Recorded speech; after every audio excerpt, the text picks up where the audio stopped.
Tuesday, September 19th. Um, we'll introduce the members of the board. I am Brian Murphy, the chair. And Ann Bardeen. Yep, Ann Bardeen. I'm a planning board member. Ray Cook, planning board member. Deb Hamilton, planning board member.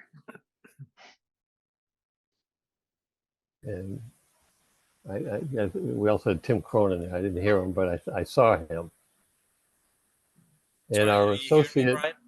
yep. There we Oh, go. good. There you go. Thank you, Tim. And our associate member, Ian James, I think he's just logged on. Hey, how are you? Yep. Hi, Ian. How you doing? Thank you. Okay. So just one announcement. Anybody who's here tonight for the 8:30 public hearing for 87 Crane Neck Street, that will be continued to a future date. I believe it'll be the 3rd, but we'll discuss that later in the evening. So anyway, our first item on the agenda is a public hearing on the proposed zoning bylaw changes. The addition of an accessory dwelling units bylaw, and also we will strike and replace non-conforming uses and structures bylaw. Sue, are you logged on? You can bring this up for our discussion.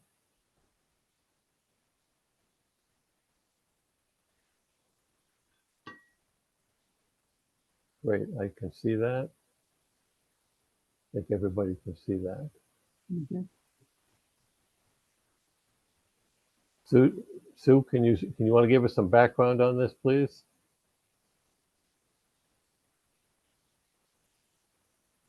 Yes, certainly. Oh, yes, I should have, I'm sorry, and that's Sue Brown, the town planner. Thank you. So this is the proposed bylaw that the planning board has been working on for a number of months. It has gone through review from the building inspector, the Board of Health, and has also passed town council review. And this is the hearing tonight to satisfy the legal requirements for hearing on this proposed bylaw that will be we will ask for a vote at the fall town meeting. Okay. Yeah, we've spent several months working through this and discussing it.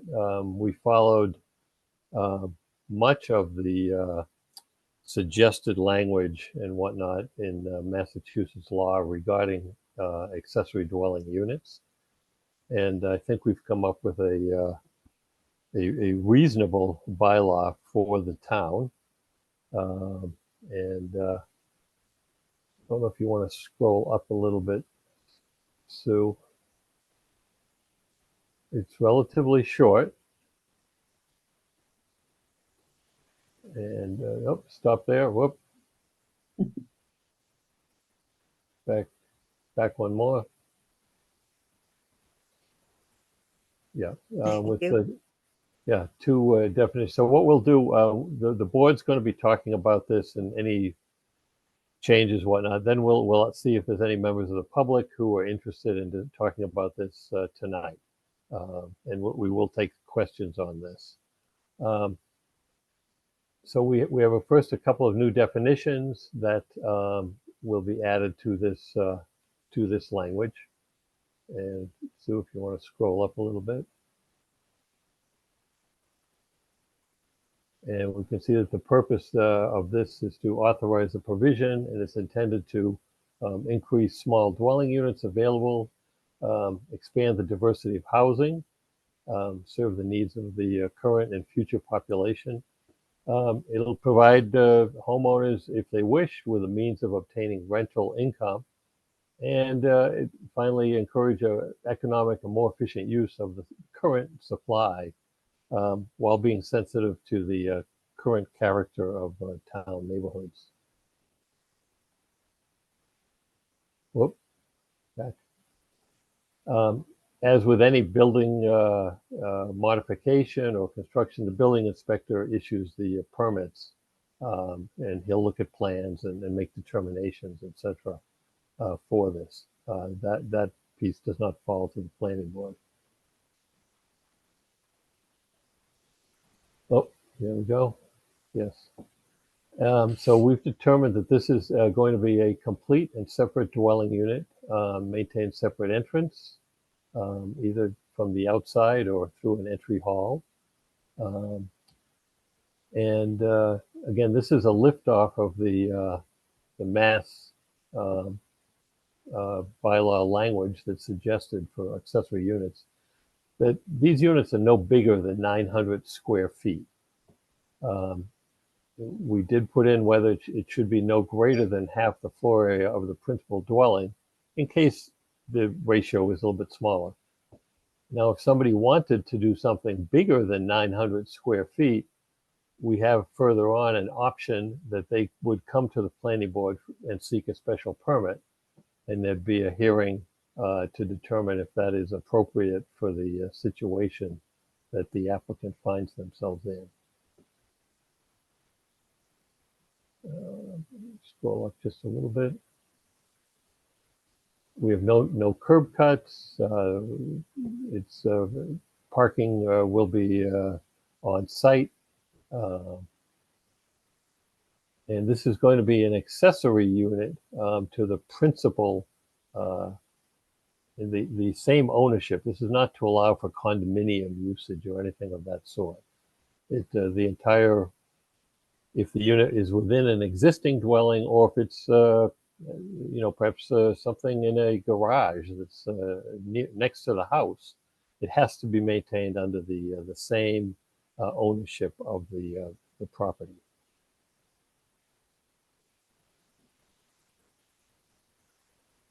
And there's some language that we've inserted, again, in conjunction with Massachusetts suggested bylaw language. The owner needs to provide an affidavit to the inspector that says the owner will occupy one of the units as their primary residence. And we did this because we don't want somebody just buying a couple of houses and from out of town or whatever. That this is really for residents in town to utilize, perhaps for senior or perhaps even for someone's children or whatnot to live in. But we do allow for an absence of 6 months during the year. There will not be a violation of this bylaw. And if the property is sold, there's a procedure that an affidavit must be submitted to the inspector, basically saying that they will occupy one of the units as their primary residence. And finally, as I mentioned just a few moments ago, accessory dwelling units exceeding the limitations may be allowed by a special permit hearing. And we'll see. That just gives us the flexibility depending on the circumstances of the particular application. And I think, is that it, Sue? That is, yes. That's it. So members of the board, do you have some commentary on this, please? It looks exactly like what we discussed. I just say that it looks like it is a short suggested bylaw that we're going to propose to the town, but there's a lot of effort and thought that went into this, and I think it's going to be a good thing for the town and the citizens. So I'm glad we're getting this. We've been talking about this for years, so I'm glad to see it finally coming together.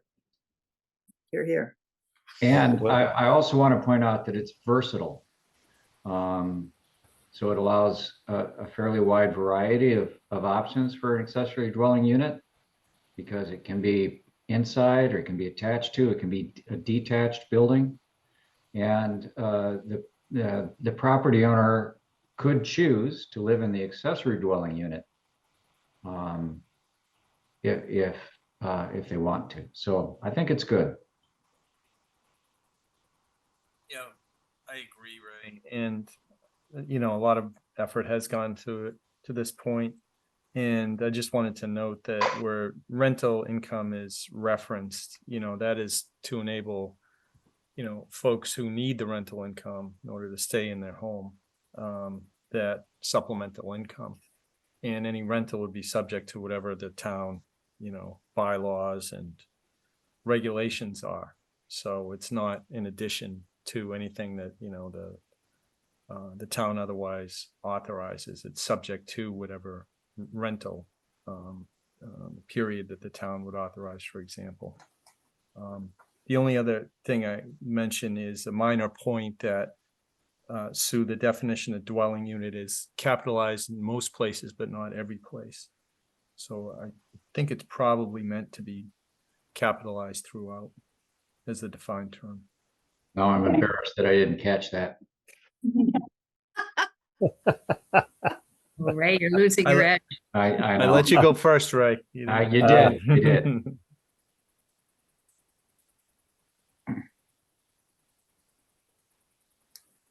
And by the way, we spent a lot of time looking at other towns' bylaws, ADU bylaws, and of course the state document. We tried to match the state wherever possible, but this is customized to what we think is best for West Newbury. We didn't just adopt ADU bylaws from neighboring communities or other communities in Massachusetts. We looked at them, and but we cherry picked and then edited this document to be for West Newbury in particular. Yes, well put, Ray. Thank you. So I'll entertain some questions that anyone may have, members of the public that have questions, comments, concerns, etc., about the accessory dwelling unit bylaw that we have here tonight and that we will submit for fall town meeting approval.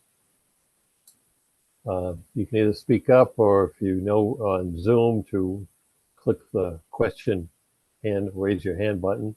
But there's not that many people. I think you could just speak up. So this is Ernie Roberts from, I just recently moved to West Newbury, great town. I'm glad that you cherry picked and didn't just follow what the state says. So my question is regarding the building, there's only one per lot. Is that correct? Yes.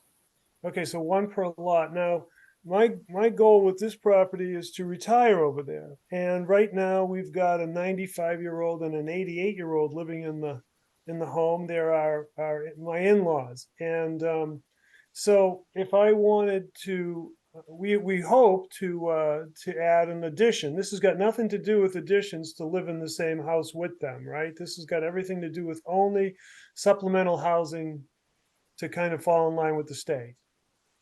Mm. No. Yeah, I mean, if you have your in-laws living with you in your home, this doesn't have an effect. If your in-laws were independent and wanted their own personal space and their own entrance and their own kitchen and everything, then the ADU, creating an ADU on your property might be a good way to go, and this bylaw would allow that. And what is ADU? What? Accessory dwelling unit. Okay, so what if it was could it be turned into a two-family or two condos or? No. It's different. A two-family in town is something you can do by right on a piece of property in town.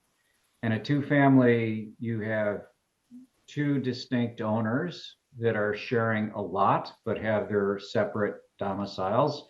They can be of the same size.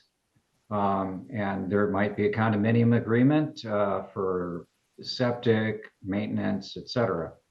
But the ADU has to be smaller than the main house on the lot, and both units have to be owned by the same person, so there's no possibility of a condominium agreement. And so that's why you could rent one if you wanted to, but nobody could buy the ADU and then live on your property through some sort of a condominium agreement. Does that answer your question? So if you let's just propose that. So you've got a home, you put on an addition, you do everything right to separate the two, so they have two separate entrances, all the safety requirements, firewalls, everything's met by the building inspector for, let's say, the condo side of the equation. Or a two-family home. Maybe there's a difference between the two. Could you then do the accessory building or no? In addition to that, or Yes, in addition to. As the bylaw is proposed, if you have, if there, let's just say you've got an existing two-family home on a single lot, there could be one ADU on that lot. So you could have a two-family, one of which has an ADU. Wow. This okay. this is all subject, however, to complying with setback requirements and septic requirements, depending on where the house is, how big the lot is, how much of it is wet. It might not be suitable to have the additional ADU in addition to the two-family. No, understood. There's always those conditions. that's great. Okay. Yeah, and there could be, you know, I'm sure there are a lot of housing units in West Newbury that would like to have an ADU, but when they dig into the details and try to do it, they might run into some real complexities, again, because of septic Yeah. requirements and setbacks and whatnot. Sure. Brian, I have someone here that would like to ask a question. certainly. Go ahead. Hi, I'm Mary Moody. This is a very smartly written document and it's very clear and it's great. So thank you very much. But I'm just curious, where does an Airbnb fit into something like this? And I'm not here to present anything about Airbnbs. I'm just really curious because I can see how that could come up. Yeah, And I know this has nothing to do with Airbnbs. That's regulated under town bylaws. And this is not intended to have any implication or whatever. This allows a certain specific use in a rental, but the Airbnb is governed under town bylaws and not under zoning bylaws. Okay, I was just very curious. Yeah, It's a good question, and I'm sure we'll hear it Relevant. at town meeting. yeah. I mean, it comes immediately to many people's minds when they think about this. But when we had a lot of discussions as we came up with this bylaw about it, and it became clear to us that it was not our place to get involved with what's best for the town when it comes to Airbnbs and all that. That was a Short term. broader issue for the town as a whole. And so this bylaw doesn't, as Brian put, this bylaw doesn't enable or disable or do anything when it comes to short-term rentals. That's up to the select board and existing bylaws. And then recently there have been some state rulings that I think have an effect. So. Great, thank you so much. Yeah, I just saw something in chat. So Yeah. did we fix that duplication, Sue? Yeah. I think we did. Yes. Yes. Yeah. Yeah, thank you. Thanks. Thanks, Patrick. Yes. But the other part of Patrick's question is, will there be a site plan submitted? And no, that's not anticipated. This will be regulated entirely by documentation that's submitted to the building inspector. The planning board won't have a role in the actual any kind of creation of accessory dwelling units once this is implemented, if it is. Brian, I don't know if you can see, CR has the hand raised. Yes. Okay. I just saw that. Thank you. Hi, I'm Cheryl. And I know I've attended some meetings before. I just wanted to say thank you so much for all the hard work you've done on this. I'm really so grateful that this is happening. So it will be voted on in October. And we have a garage and we are interested in maybe doing something over the garage that would allow us to either put our elderly parents in or caregivers for elderly parents. I'm assuming that we would apply for a building permit once we had a plan done. And how quickly, I'm trying to get timing right. Like if this is passed at the town meeting in October, when would we be able to apply for a building permit? Hmm. Good So question.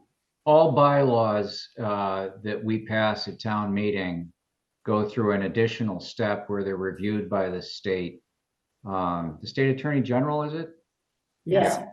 And so I think it would have to wait until the state attorney general approved the bylaw that was voted in at town meeting.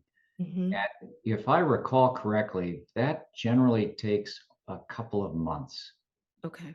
I don't know if the other planning board members, No, it's at least a couple months. I mean, it wouldn't preclude you from submitting a plan to the inspector and getting his opinion, Okay. and then waiting, just to make sure that there were no obvious issues, from obtaining a standard building permit. But he would not issue it until he received word from the Attorney General that the bylaw was approved. And do you have any idea? I'm sorry. Yep, go ahead. Do you have any idea, what's the likelihood of the state, having some kind of an issue or not approving it? I think they're going to be delighted to have Okay, these good. bylaws passed. I think they'll be thrilled. Yeah, and 'cause- not only that, But you never know. right. I just don't want to invest a lot of money just yet in an architect to have a plan done only to find out that, it can't be done. But that's very helpful. And again, thank you so much for all the work you've done. I really appreciate it and am grateful to have the opportunity. well, thanks for saying thanks. Yeah, if you were to jump ahead and start paying an architect to draw up plans, naturally you would be assuming some risk. Right. But we wrote this bylaw specifically to line up with the state's model bylaw on ADUs. So if we wouldn't put something forward to the town if we thought there was going to be a problem with the Attorney General. Okay, great. Thank you so much. I have a question and a follow-up to her points. Sure. So assume that there's a accessory building on the property right now that's a 3-stall garage or even a barn or something like that. You're limited to 900 feet for this dwelling. Is that correct? Yes. But you Unless could, you file for a special permit with okay, this to go board. outside that window for whatever reason. Yes. Got Yes. it. Yeah, Super, and- guys. That's great. And by the way, that 900 square foot thing, that comes from the state suggested bylaw. We had a long discussion about that too. That actually sort of penalizes existing residences in town that are small to begin with. So if you had a 1,500 square foot home and you wanted to do the ADU, this bylaw would limit you to 750 square feet without a special permit. And we had a big discussion about this, and in the end, we decided to go along with what the state suggested, despite grumbling about, Yeah. And again, the special permit is there if there's a compelling case. And an existing structure, you might have it just naturally divide out something, a basement apartment, for example, in your home, and it comes out to 1,050 square feet. That would be something you could bring to the board through special permit. I would just caution, special permits are not always a given, because abutters are notified and they can attend, and sometimes people are surprised how abutters really feel about certain things. Sure. So, but it's a process, and that is available. Well, thank you. And is there another question on this, or are we ready to take a vote here? I'm not seeing any other questions on this matter. You want to do it separately from the other bylaw that we have to review? I think so. Okay. I think so, just to keep Yeah, it makes clean. sense. I move to approve the accessory dwelling unit bylaw as presented and as amended herein tonight. Point of order. Yeah. Instead of approving it, should the motion be to approve submitting it to the town? Because I don't know, just, No, that's a good point, Ray. we don't have the power to, We do, you're right. I accept that as a friendly, then I second. amendment. All right, is there any further discussion by board members? No. Okay, let's vote, please. Brian Murphy, aye. Ray Cook, aye. And Artie, aye. Deb Hamilton, I. And I understood that was a unanimous vote, 5-0. Mhm. Correct? Thank you very much. All right, on to our the second bylaw. Sue, if you could pull that up, please. For a moment. Sure. And Sam is here and I'm sure he'd be happy to present that. Hold on. Yes, that's great. They're waiting for me, huh? Oh, Hello, yes. Sam, how are you? Pretty good. How are you? Doing fine, thank you. Our bylaw, I think, Oh, I should introduce you if somebody doesn't realize this. Sam is the building commissioner. He also is the building inspector for the town of West Newbury. thank you. And sorry for no video tonight. I can see you guys, but you can't see me. Okay, I am no here. problem.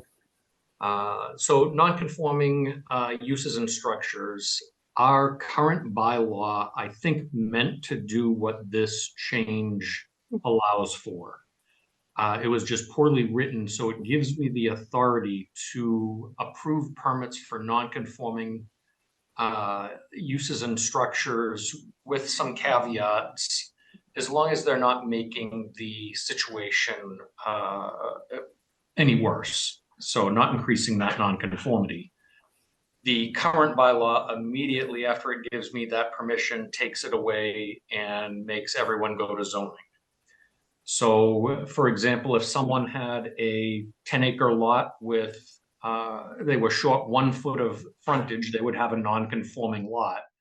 And if their house was in the middle of that 10 acres and they wanted to put a deck on the back of their house, because of that 1 foot of deficient frontage, instead of me being able to use judgment and allow them to move forward where it wouldn't be more detrimental to the neighborhood, they would have to notify abutters, put an ad in the paper, attend a hearing through zoning and get permissions, which is a lot of extra work for the people in town and for the boards in town as well, for something that certainly should be allowed, and those non-conforming lots shouldn't be treated any differently if the proposed isn't going to make the non-conformities any worse or create a situation that would be detrimental to the neighborhood.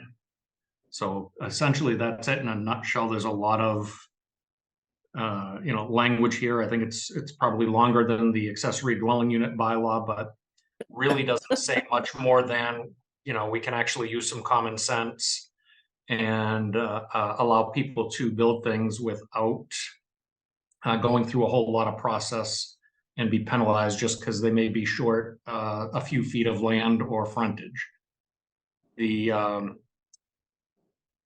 For folks that are worried that allow me to approve things without some process, you can look at most towns adopt this language. This language was taken kind of best bits and pieces from other towns. The Groveland I work in as well, we have very similar language. We used it in Newbury when I worked there as well. So I think it's something that would serve the town very well. There's still an appeals process. If for some reason my permit, someone feels it's been issued in error, there are appeals as well. But I think I don't know of one that I've had in the last 20 years that I can think of where someone has appealed the permit that I've issued based on this section. Because usually it's very, very understandable that if you know, if you're going to meet all the other requirements of our bylaw and your lot is just deficient according to current standards, you don't get penalized for it. So. Good. Thank you, Sam. Yeah, the planning board, had discussed with Sam about this, and we feel, have felt that it's a change that is somewhat overdue, and we're drawing on Sam's expertise in a couple other towns and kind of making it easier for people that have a non-conforming situation to find relief or to understand what they actually can and cannot do on their parcel. So I think that this will help greatly in that regard. And so I thought if other board members would have want to weigh in on this, and then we will, of course, hear members of the public. I I would say, oh, go ahead, Ray. go ahead, Tim. You first. Oh, yeah. The only thing I would say is that, I think this reflects the practice that's really kind of in place now as far as how Sam discharges his duties, and the standards, and they were just shown on the text there, are ones, that reflect no detriment, to no substantial detriment to the neighborhood. These type of standards that you'd expect that would be used in making these decisions. And so there's been no change there either. It's just to appropriately, I think, delegate the authority to the building inspector to make these determinations, as opposed to every single thing, coming before this board or the ZBA. I was just going to say, this is one of those common sense. This is the rare bylaw that's just sort of common sense and simplifies life for everybody. Yeah. Well put. Anne, do you want any comment on your No, part? I agree with my fellow board members. Okay, fine. Me too. Yes, yes. Are there members of the public who wish to speak about this proposed bylaw?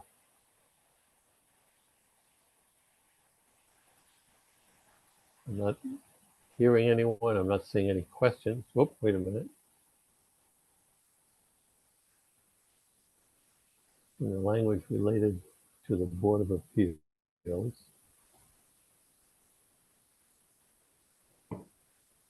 Awarding special permits also list findings.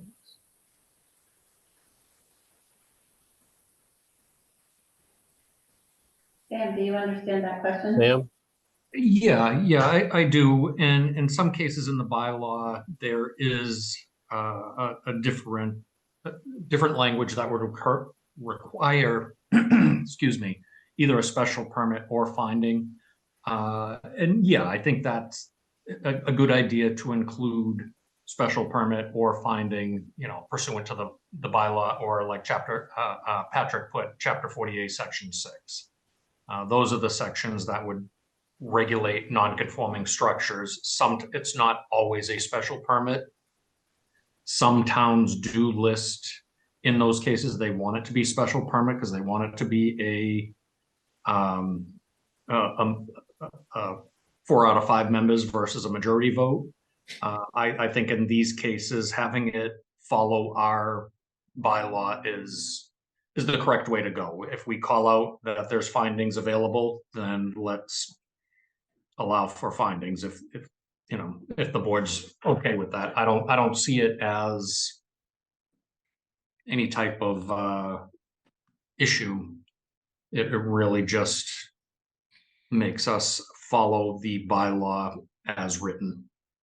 The rest of the bylaw, I should say. Okay, and so where would that be inserted? So yeah, I think right under 7.4 it would be award a special permit. it could read a finding or special permit as required by, Under, as you say, what, 40A, Section 6, etc.? yeah.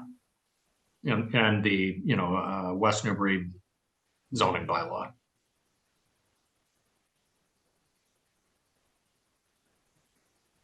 Do we try to make that language change right now? How do we want to do this? I'm waiting for Sue. I didn't think that anyone was asking for a change in the language. I think they were asking for a clarification, but if I'm wrong, please let me know. I think he wants the language inserted. Maybe Patrick can let us know. Patrick says it's 741 and it's 721.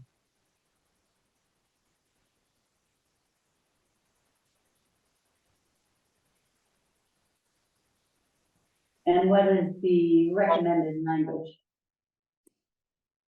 Maybe Sam will know. Is it may award a special permit or finding, or is it something different? What is a finding? We So- all understand the special permit. What's a finding? Yeah, I think, Patrick, if he's looking at 40A, then a finding is fine. A finding, there's a lesser burden. It's a majority vote versus a supermajority vote, essentially. Okay, got it. So if we change those to finding, that will match 40A6. And they're just voting, it's also, again, thanks for the prompts, Patrick, this is great. Have you feeding me lines. It also lowers the requirement. With special permit, there's a lot of times specific requirements. With a finding, it's a finding of more detrimental or not. So it's a lesser burden all around, which is really what we want in these cases, because there's really the whole point of this is to make it less burdensome. So if in those two sections we change special permit to finding, I am very happy to make that, and I think it's the correct language in there anyway. Patrick has a third spot I see in the chat, which is 712. So Patrick, you can correct me if I'm wrong, but it looks to me as if there are three places that say special permit that you would prefer to see it say finding instead. Is that accurate? That's what I'm getting. Okay. So for example, in 712, it'd say the Board of Appeal in the middle of it. It might say the Board of Appeals may, by finding, allow such reconstruction and extension. Yes. Yeah. So not by special permit or finding? No, just by finding. The following 40A, I think it's a better practice to go in line with 40A6. There is and I think it was Newbury that they wanted it by special permit to give them a little more. It was okay. I don't think anyone paid a whole lot of attention to it, unfortunately, once it went in there. But I do think the correct language is by finding.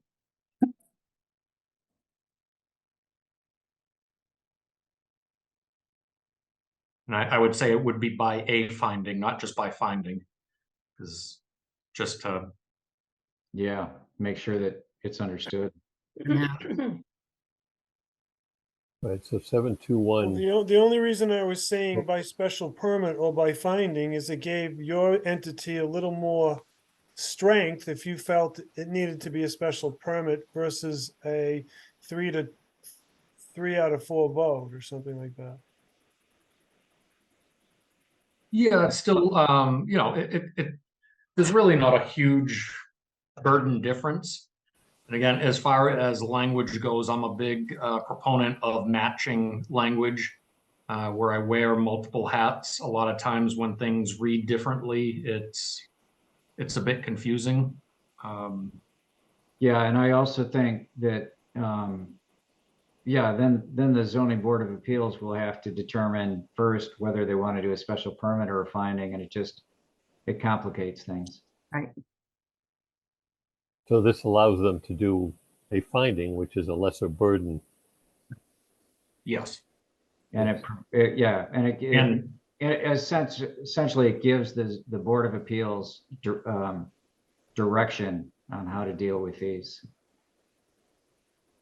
Yeah, I think again, matching it with 40A is smart, and it just streamlines the path and makes their determination, instead of trying to figure out the criteria for a special permit, it's a more detrimental or not, which matches the language we have in the section, which matches the language in 40A. So it just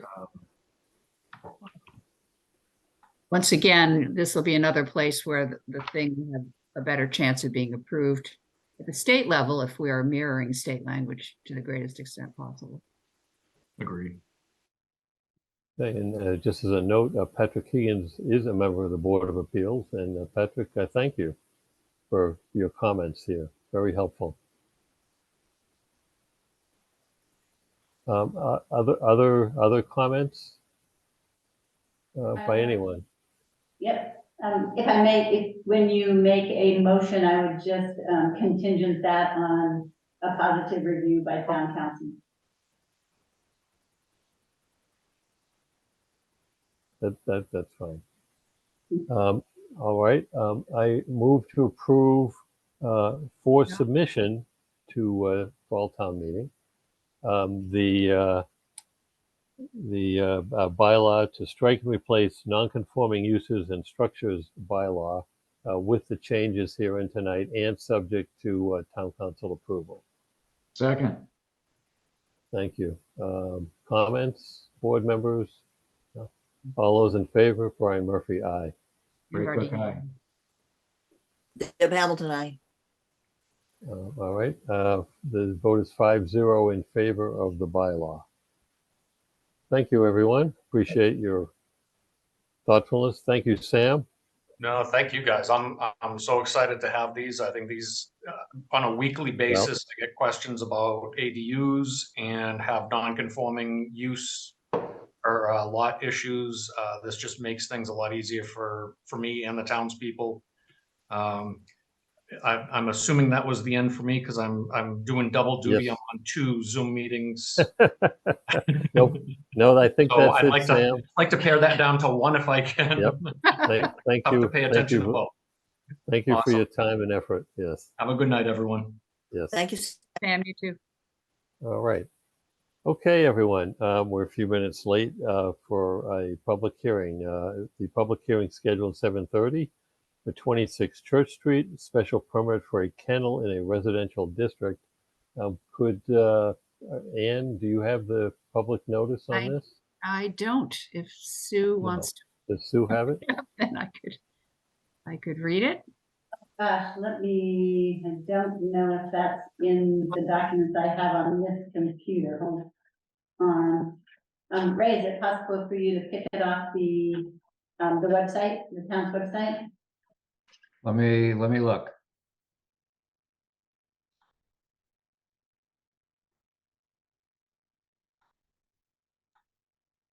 So what am I picking up off the town website? The legal notice for the hearing for Church Street, 26 Church Street. Oh, that's fine. I have some folks here that have a copy of it. Do you want me to read it? Thank you so much. Sure, we'll do it the old-fashioned way. Sure. All good. Yeah. Thank you. Thank you.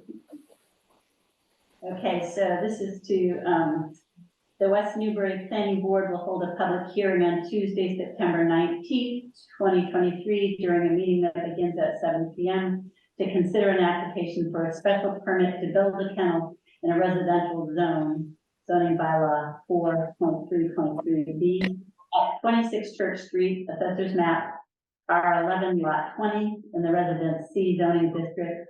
Owner applicant Sean Castro, 26 Church Street, West Newbury, Mass. 01985. To view the application, visit www.newbury.org. Planning Board, West Newbury Legal Ad Public Hearing Notices, or contact planning admin at westnewbury.org. Interested persons may participate in the meeting by joining from your computer, tablet, or smartphone. As indicated, Ann Burdine, planning board clerk. Good. Thank you, Sue. Appreciate it. And just to refresh my memory, am I making a motion to open this hearing? Yes. Yes, I move to open the public hearing for 26 Church Street, special permit for kennel in the residential district. Second. All in favor? Brian Murphy, Aye. aye. Burdine. Aye. Debbie Hamilton, aye.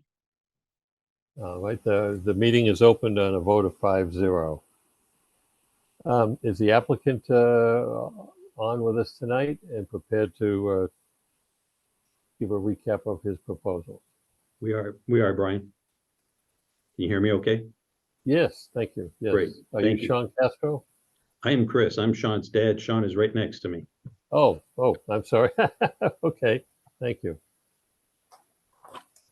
So yeah, typically, I'll just recap how this works. You're going to give a recap of the your proposal, some detail. The board will, I'm certain, to ask questions and comments, and there'll be some back and forth with the board, and then we ask members of the public to weigh in with their questions and comments, and then we will see where we go with this tonight, whether we go to a vote or we continue the hearing.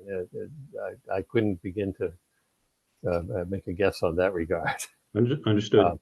Okay, thank you. The floor is yours. Thank you. So good evening.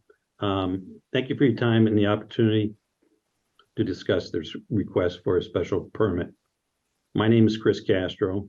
I'm here with my son, Sean, who resides at 26 Church Street with his fiancee, Elena. I'd like to give you a little background on Sean. Like most young kids who want to have a family pet, Sean being one of them, you hear countless stories from parents who end up taking care of that pet. We were surprised when Sean, at the age of 15, gave a PowerPoint presentation to my wife and I, stating why we should get a dog for both family and potential career perspective. Sorry. So we purchased our first dog, and Sean immediately committed to weekly training and daily care of him by juggling work, schoolwork, varsity sports, and an internship at a dog training facility. It was the exposure to this training that shaped Sean's ambition to pursue work within law enforcement or as a professional trainer. For 7 years during high school and college, where he earned a degree in criminal justice, Sean worked every summer at Fox Hill Farm in Amesbury, Mass, learning the art of training. He has been a full-time professional dog trainer for the past 4 years. So this brings us to our request for a special permit so Sean can continue to reach his goals and advance his career ambitions. Sean will read the business description that he submitted with the application so we can address some key points. Okay. The special permit was submitted to allow me to assist in raising and training service dogs for my current employer in Amesbury, Mass. These services would require the dogs to be on site every once in a while. And the secondary reason for the kennel addition is to provide a safe and secure place for not only those service dogs, but for my own dogs that I train and compete with. As a business, we will not be providing any services like grooming or daycare. Therefore, there will be little impact on additional traffic in or out of the premises. This will be a family-run business and there will be no hiring of employees. The kennel is constructed as both indoor and outdoor fenced-in areas. All the dogs would be placed inside during the night. The dogs would be rotated in and out to reduce any potential noise concerns. It is unlikely that the kennel will be at full capacity 24/7. Security systems will be implemented in the kennel and will include window and door alarms, and cameras will be installed for additional monitoring of the dogs as well. So the key points that I want to take out of that are, it's not a daycare and it's not a grooming business. So we truly feel that there is very little impact on traffic and excessive dogs coming in or out of the property. Secondly, Sean has a full-time job at Fox Hill Farms in Amesbury that he works Monday through Friday. He will continue to work there full-time. And he brings up to 5 of his dogs daily to that facility. So 5 of those dogs are with him Monday through Friday at his full-time job. It is going to be a family-run business, no intention to hire employees. He has the support of his fiancée, Elena, my wife, and myself. And again, the main reason for the kennel is for a safe and secure and recreational place for the dogs. And Sue, can I ask you to put up the soil map picture, please? Yeah, give me one moment. I'm gonna try to get that one up. Thank you.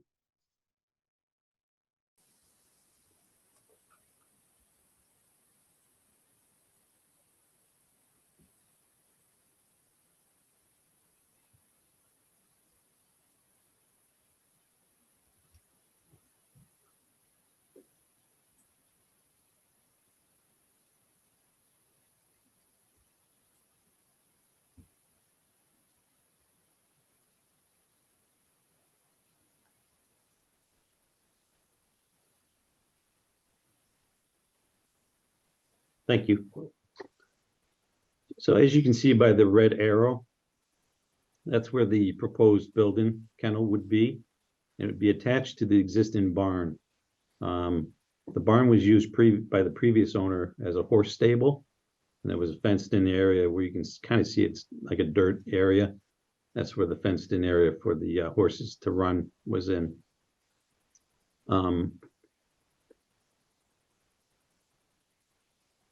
If we can scroll up, can you scroll up a little bit, Sue, so I can see the other side of Church Street? There you go. So those are our 2 neighbors directly across from the property. They're the only ones with a direct view of our property, of Sean's property, sorry. And the kennel would not be visible from that location because it's tucked behind the existing barn.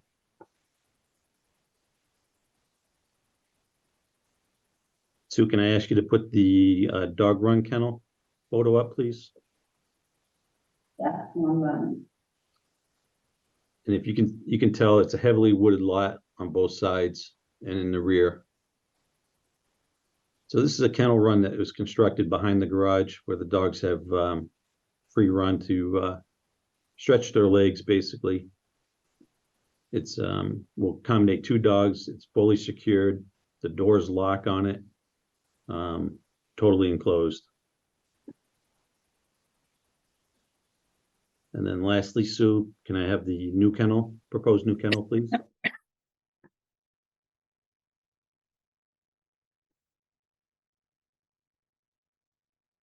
Beg your pardon.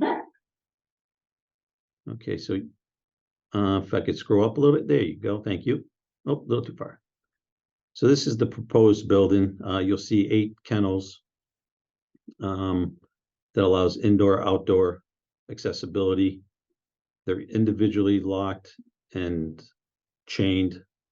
And we have put a hallway, proposed a hallway on the indoor there, just if for some reason one dog was to get loose. We don't foresee that happening, but if so, it would still be contained within the building. Part of the safety features, cameras, be alarms, and this would be a good recreational space for the dogs.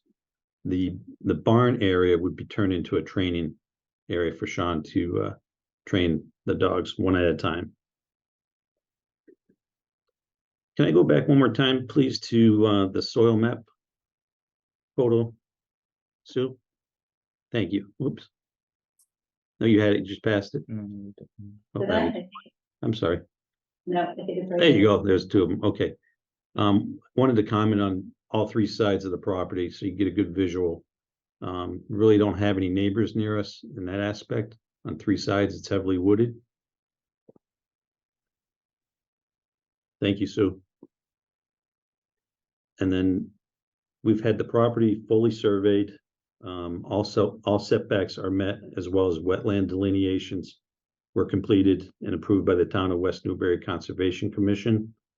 We have talked to all the departments at the town hall to make sure that we're in compliance with current building and safety codes. And lastly, we are considerate people who want to be good neighbors, and we appreciate your consideration and approval of this special permit. Thank you.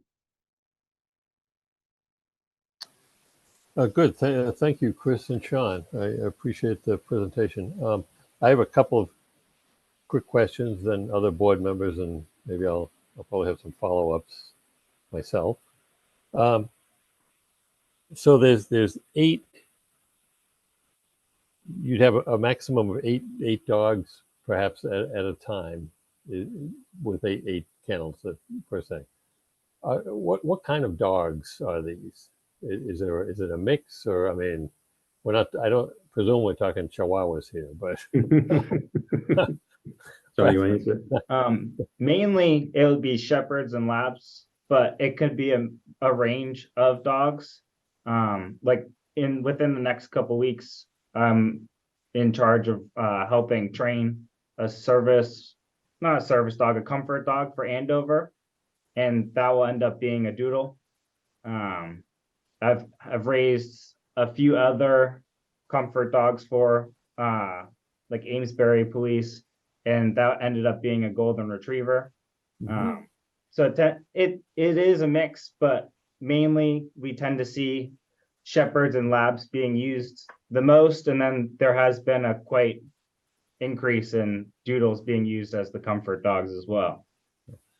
I saw recently the Amesbury Cruiser. I was at a bank there, and said comfort dog. I didn't know they even had such a thing. Yes, they just implemented that this year. Yeah, interesting. Okay, Very It's a nice. golden retriever. That's a golden Yeah. retriever.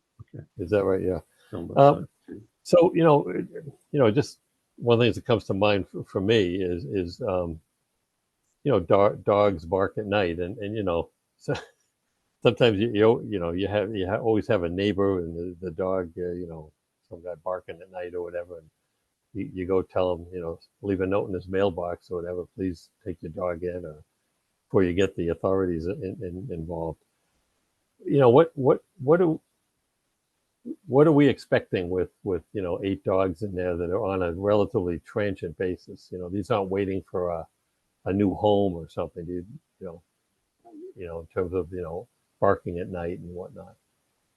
So primarily, Brian, Sean has 6 dogs right now, and we would hope the neighbors don't see any loud noises. He's very conscious about the noise factor.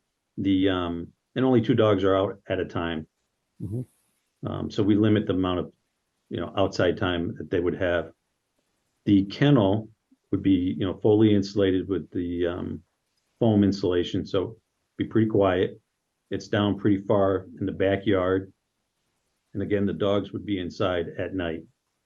He doesn't keep his dogs outside at all for their own protection. So, and a big part of the training as well is that the dogs are expected to be quiet no matter where they are, and that's a big part of their training, especially for service work or wherever they do end up, because in that line of field, they're expected to be kind of bulletproof in whatever environment they're in. Right. So that's kind of part of the training process. And yes, how long would you normally rotate a dog's in and out? I mean, is this like a month long? I don't know anything about that process. So. It could be a matter of a month, and the thing with this, if it's a puppy, it takes a little longer, but we kind of go back where I bring them back and forth with where I am working in Amesbury. It could be like a 2-week at a time thing, that the time variable may change depending on the dog. It's really important to get them exposed to different environments so that they are capable of being okay no matter where they are in any situation. So it could be from a couple weeks to a month or 2 at a time. Right. And that's not round the clock either. It's only when the need is, you know, with his current employer. His dogs, he's got his own personal dogs that he competes with that would be on site all the time, Right, that do live at the house. right. And none of it really has any bearing, but more of a matter of curiosity. You know, the Fox Hill Farm. I mean, how many dogs do they have there? Is there a typical number or whatever? For training purposes or Yeah. their dogs in general? Well, I guess training, since we're talking about training here. Training, it could range anywhere from 10 to 18 dogs at a time. We have been fairly busy as of lately. We train a lot of people's personal dogs as well. And with COVID and everything else going on, there's been a very high demand of dogs that need training. So we range between 10 to 18 dogs, and they're getting cycled in and out. Our typical training programs around 3 to 4 weeks. And then for puppies, it tends to be a 2-week training course. Good. Okay, interesting. I'm sure I'll have some others, but I'll let other board members probably have some questions. Who wants to go first? My hand's up. Sure. I didn't see that. Thank you, Deb. You alluded to them as being service dogs. Do you do any protection work, or what form of service do they do, and what type of competitions are you using them in? So my personal dogs, I do competition obedience, and then I also do tracking, where they have to, it's almost as if they're looking for someone. So it kind of gets close to like the search and rescue type work. Okay. For the service work, we do a lot of comfort dogs. And I've also done a comfort dog for Armstrong Hospital Service. And I've also trained a service dog to help indicate when a family member was having seizures. So it can be, it's a broad spectrum. It could be from a matter of a comfort dog for a police department, or it could be a dog that's either a seeing eye dog or there for stability work, or like in that case, the dog was there to indicate on when the little daughter was having seizures to alert the parents that one was about to happen. I am a certified helper or decoy, and I do a lot of that work at my place of business. And it's an important part of training some of these higher drive dogs to help teach them a lot of the control work that comes into it. And there's a lot of obedience that goes into that. But I'm also an AKC certified canine good citizen evaluator as well. Deb, you have a follow-up or?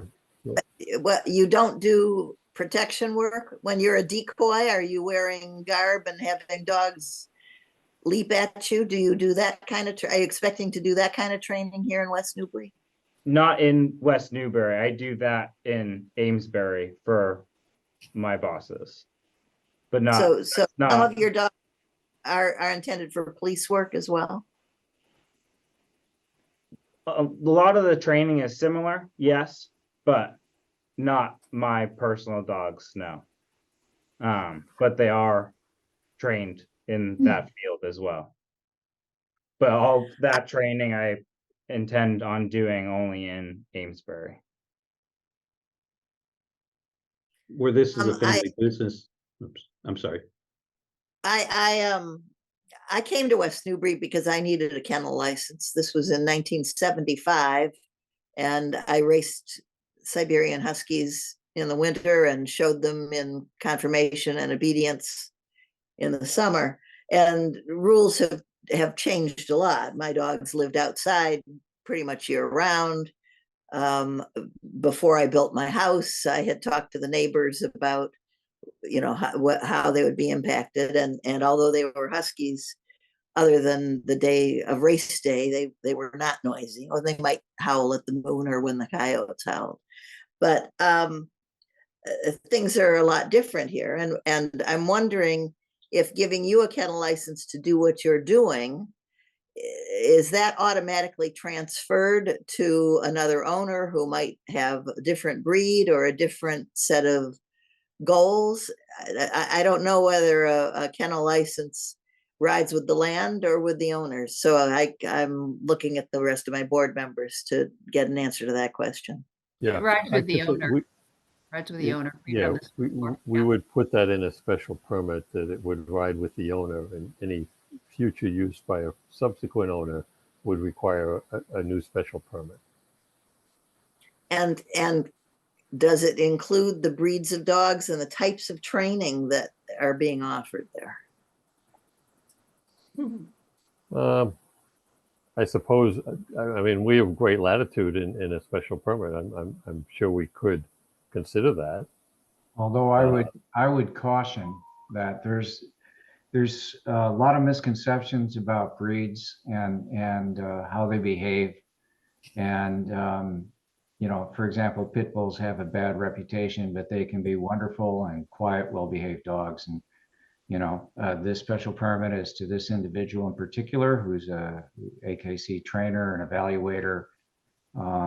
So I don't think we could craft language that would work. And I think that there has to be a little trust, given that this special permit would be extended to this particular individual with the appropriate conditions. So I would caution against trying to restrict it by breed or by training type. And are you looking for an 8-dog license? I was hoping to go for the 10 and up, just so there wasn't a main restriction, because I do have a couple of my own dogs as well. But that was. Do you expect it to be more than 10? Not often, if there is. But I mean, if he's got 8 dogs in the kennel and he's got his own personal dogs in the house, then that's how you get over the 10 pretty easily. Yes. Yes, or and that's puppies. if I have that many dogs in training, but like I said, that number will fluctuate. Well, it seems to me there ought to be an upper limit somewhere. The existing bylaw, I think Sue sent us something about that. The existing Kennel license. kennel license is there's numbers. just those 3 categories. Right. Not more than 4, not more than 10, or over 10. So that's issued by, that's not us. That's the town clerk. Right, that's the license, and I think a special permit can regulate the amount based on the size of the kennel or other considerations. So I think the license and the special permit are 2 different things and can have.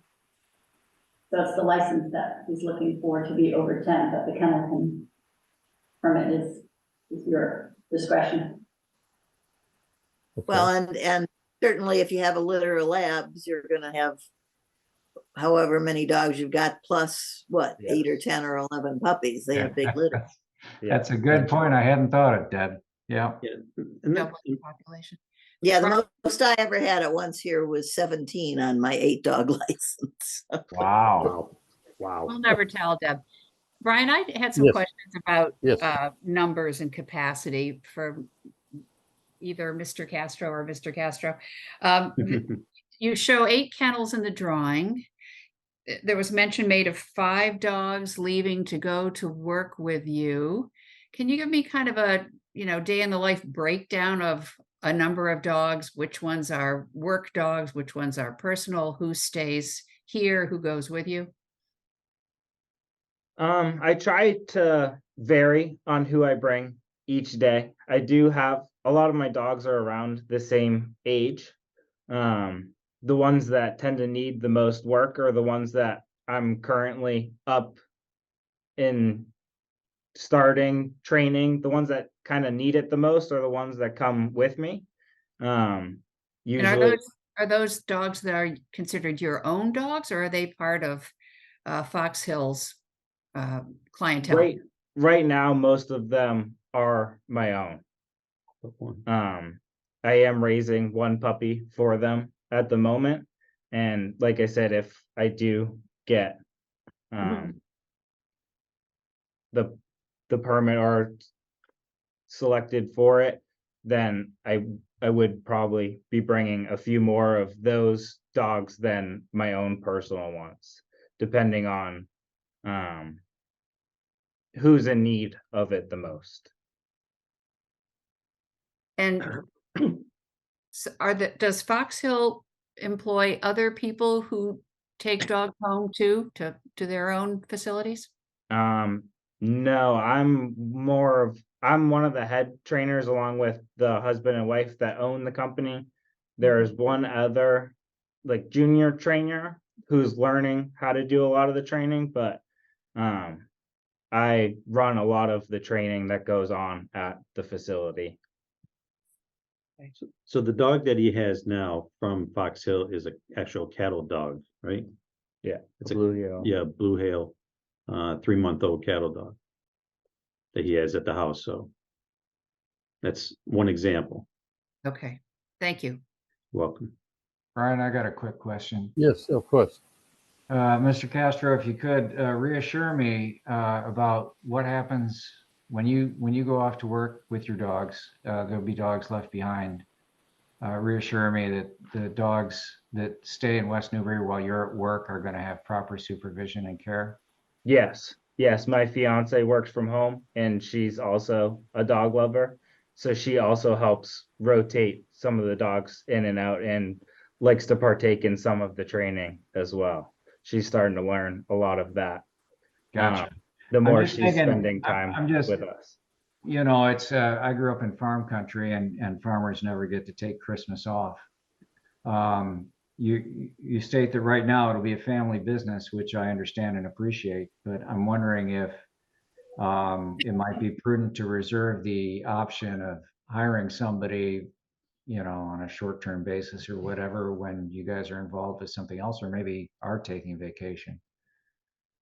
Yeah, you see what I'm saying? I do. If I can interject here, my wife is actually up at his house twice a week as well. So if his fiance has to go into town, she's a professional CPA. My wife will actually come to the house and take care of the dogs. So she'll let them in, let them out. She's very capable. She's 5 feet tall, maybe 100 pounds, and she brings the dogs in and out. So they're always supervised.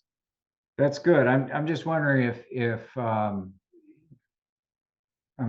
this question is for my fellow board members here. If we would want to put some sort of condition on the permit, sounds like they've got it covered. It wouldn't be a burden to the applicants here. Just some sort of condition that the dogs will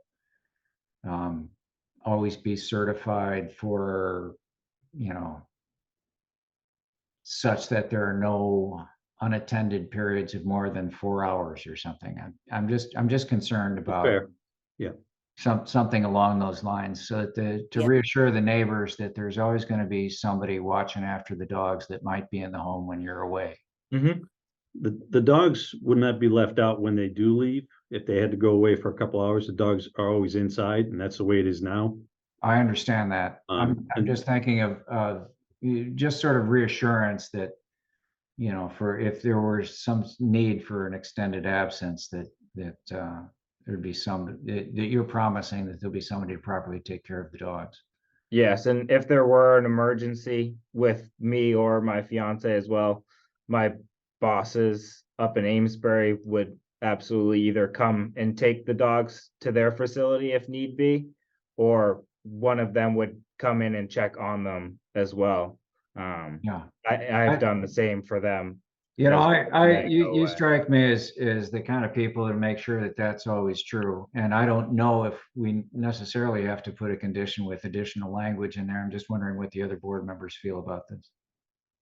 I think it becomes, I'm sorry, Sam's not here, bit of an enforcement nightmare. I don't think any, you know, I think there are probably already mechanisms in place in town when people's dogs are uncared for, out of control. A neighbor will probably call animal control or call the police or call somebody, but I don't know that, you know, I don't feel like we're at the point of writing conditions yet, so Not either. I won't say anything more yet. Okay, thank you. Thank you, Brian. I'm Good done. questions. Thank you. Yeah, Tim? Oh, I just had a couple of questions. One is just confirming the total number of dogs that you're anticipating, that because at first, for some reason, I thought it was 4, and then it sounds like it's actually 10. And then that sounds like the 10 would include 2 personal dogs. So how many dogs would be anticipated total on the property? The goal is to do the 10 plus for the kennel license. Right now I have 6 of my own, and 2 of them I have 2 puppies as well. And then I don't plan on taking on more than 1 or 2 at a time from work. But like mentioned before, if there is a litter of puppies, it can extend the amount of dogs at the time, but those would not be there all the time. Yeah. So 6 plus 2 puppies plus 1 or 2, is that? am I doing Mainly, that yes. correctly? That would probably be for the most part. So that's 9 or 10, Unless there was a litter, which is, right? you know, we'd only put You one know, I dog mean, per kennel. Presumably, that's a transient state. The Yeah. puppies I mean, are- you know, again, I know you just talked about not doing conditions, but we could put an upper limit on numbers there, type of thing. So, okay. I don't just think one I have other other thing, Brian, questions at the moment. Oh, Tim, go ahead. I'm sorry. Yeah, sorry, just one other thing, just on traffic and parking and things like that. I saw the statements that, you know, additional traffic and parking is not anticipated to increase, but what is that level of activity now? What is the level of activity now that's would be associated with this type of operation? Mainly it's just me going in and out. Most of the stuff would happen in Amesbury at Fox Hill Farm. If there is any circumstances that it could be 1 or 2 people in and out at the most every once in a while, but it won't be a case where people are dropping off dogs every day or even weekly at all. So it shouldn't change versus what it really is now. Yeah, so a typical day for Sean is he loads up, you know, for example, 5 dogs. He's got a big van, all crates in them. He'll drive to Fox Hill Farms, do some training there, work all day. Then he comes home 6:30, 7 o'clock at night, unloads his dogs, feeds them, take them out. We don't see this any differently other than instead of taking them out in the front driveway, he'd be down by the kennel letting the dogs out down there. So it's no different traffic pattern other than maybe once or twice if someone was picking up a puppy or a slight training, but he's working full time, so it's not like he's going to be there and have the opportunity to really train around the clock or train somebody else's dog. Got it. And then during the day, you talked about cycling the dogs in and out. Obviously, they have to go out, and so there'd be somebody. I think this was kind of covered, but there would be somebody there that's doing that, you know, during the day, every day. Yes, either my fiance or like I said, my dad said my mom likes to come up to spend time with the dogs as well. And if need be, I'm only 15 minutes away, so I can go back and cycle the dogs in and out. My boss gives me the flexibility to do that as well. So that's the nice thing about being so close to work. Now I'm only a couple minutes away. So if there is need for anything, I'm right down the street to head back and take care of anything that needs to be taken care of. Got it. sorry, there was one other question I had, if you don't mind. It was on the type of training that you're going to do on site. You mentioned that you'd be doing in the barn, and you said that you do certain types of training, but you wouldn't be doing other training. If you could just clarify that. Mainly it'd just be obedience training. Everything else would be pretty much in Amesbury. Obedience is the big one for a lot of these dogs. Tracking is typically done at a big farm or grassy area, so they go to remote sites for that. And then protection, in order to do protection, you have to have a decoy. It involves more than one person. So where this is going to be a family business, we're not going to have the employee to do the protection style of work. And that is typically done, or would be typically done at Fox Hill Farms, because they have the ideal layout and green space for that. Sean's property doesn't really condone that or allow for that. Okay. Ann? I did see in the feedback from other town boards and committees and entities that Paul Savigny of the Board of Health had made inquiries about provisions for dog waste removal and also for any water-related things like hosing out of kennels, floor drains, how all that would be managed. And as of when he wrote the memo to us, he had not heard a response on those things. Yeah, so that was presented to the builder that filed for the building permit. And they forwarded that to me, or he forwarded it to me. I went into town hall and talked to different departments. I talked to the Board of Health, and I also talked to, the building inspector. And he advised me that I need to talk to the plumber or the plumbing inspector, which I haven't contacted. That was about 2 weeks ago. So I have to figure out what's the best means for, how are we going to do that with the floor drains? We're going to have a holding tank. So there will be, obviously before I think anything gets approved, if we're going to do the floor drains, I got to have a proper design in place. So that's a work in progress. Okay. A lot of moving parts here. We're trying to. There's a well pump that's already in the barn, and what I use now to hose down the kennel is called Wizzy Wash, and it helps get rid of any bacteria or odor that could be involved in it as well. A lot of kennel and training facilities tend to use a product like that to keep it clean. And again, 5 of the dogs are not there around the clock. They go to work with Sean too. So it's not like there's a mess of that. And we typically pick up after the dogs. We don't displace it anywhere in the yard. Thank you. Any other board questions? Yeah. At the moment? Sure. Yes. Gentlemen, you've shown us what the kennel looks like. What are your intentions for the barn? Are there currently horse stalls in there, or are you going to have a big enough space that you can do some obedience training in the barn? Are there going to be more kennels in the barn? There's 2 horse stalls in there right now. I plan on taking one of the horse stalls out, so it would provide me with enough space to do obedience training in there. The barn's about 20 by 20. 24 by 24. And it definitely provides ample space to do obedience. And I was planning on keeping one of the horse stalls in, if there is, per se, a litter of puppies that can be in a large area that I can supervise while I'm down there training, and for them to have a nice big open space to be as well. That's safe. So that your brood stall. Okay. Other board comments before we hear members of the public? Okay, and Mr. K, we may have questions back to you as a result of the public comments, of course.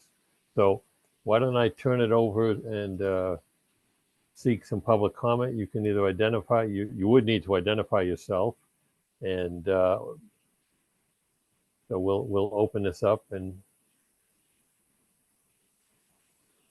My name is Ernie Roberts. I'm an abutter. Yes. I'm over at 16 Church Street. And currently right now, I have my mom and dad are over there, 95 and 88. Very concerned about the dog noise. I think secondarily, we need a definition on breeding. You know, I mean, typical dog litters are 5 or 6 dogs. He's got 8 bays over there. It sounds to me like the 5 or 6 dogs that he has are his own personal dogs that are going to live in the house. He's got 8 bays over there. I mean, you do the math, you could have 48 puppies over there. I know this isn't 101 Dalmatians, but at the end of the day, I don't know how you're possibly going to keep. You need to define, you know, you guys need a definition on what's acceptable and what's not acceptable. To me, there's no plan in place for the waste. There's no plan in place for the decibels. There's no plan in place. He's got a security system granted, but it sounds like he's going to be working over at Fox Hill too. So yeah, I'm concerned about it because it's a kennel business. I think the whole idea behind having a business in a residential area was a paper-based business, like a CPA, like an attorney, like an architect. This is an animal care business. All I see in the supplement is that he's got, you know, things he's not going to bring into play. You know, he's not going to be providing daycare, but it sounds to me like he's going to be breeding dogs in that location. Okay. I Thank want you. to understand how many dogs he can put in 8 kennels. I mean, that's huge. And a septic system. This is a 24/7 business. You know, to me, Mr. it's not the type of business for a residential area.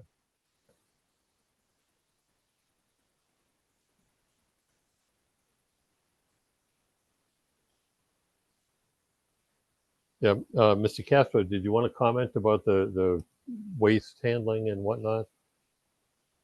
Yeah, so that was the conversation we just briefly touched on with the building inspector. And we're gonna have to talk to the plumbing inspector because it was directed, the floor drains were directed to him. How do we actually funnel that into a holding tank and then have it pumped? So that is a work in progress, and that'd be very similar to a septic system, but a holding tank does not dilute any of the waste into the ground. So it'd have to get pumped accordingly. The kennel is 8 stalls. There's 8 dogs maximum per stall. You don't put 2 or 3 dogs in there, with the exception of if there was a puppy litter. It's not going to be a breeding type business. The primary role or function of the kennel is to have a place for Sean's dogs and any other dog that he needs to bring in from the farm. A 1-2 type, what he's doing now. He's got 1 dog there now, a cattle dog. So it wouldn't be 20 dogs. It's just not manageable. And Sean takes these dogs with him. So it's not technically a 24/7 business with the noise at the property, because he takes the dogs with him every day. If the noise hasn't been an issue up to this point, Sean's been there 6 months, then I think he's handled it pretty well. And again, the dogs just don't go out and run. They're never off leash. They're either in the outdoor kennel or they're going to be in the new proposed indoor kennel. In terms of breeding, I've had a litter before, and it's not something I intend on doing a lot of. If max, it would be 1 or 2 litters a year, and that's if I have a litter that year. It's a lot of work and it's a lot of time, and it's not something that was really a go-to thing for me to continue doing consistently. It was a lot of work with all hands on deck, including my wife, myself, and Elena. So What is the size of the kennel? The PDF that I have the new addition on the barn, you said the barn was 24 by 20. What's the addition of the kennel? It's 22 by 42. By 42. 42 So, long. It gets ample room. It gives each dog a A 4x6 4 by 6. inside and a 4x8 outside. so this is a substantial building. I mean, you're throwing out a fair amount of dollars to have a kennel business. I mean, I saw the 4 double sliders and the what I thought was 16 bays. Now you've defined it as 8, but I don't think we've really backed into the number of dogs you're going to have at that location. It'd be 8 dogs. And I want you to know something else. I'm an entrepreneur, and I don't want to stop anybody from having a business. I'm just saying that maybe this particular business isn't for a residential area. I know in the other towns that I've lived in, they put them in business areas, or they tend to put them on high traffic routes. So I'm just trying to understand, what is the mechanism? Does the state of Massachusetts have a mechanism that defines the number of dogs for a bay or a kennel size?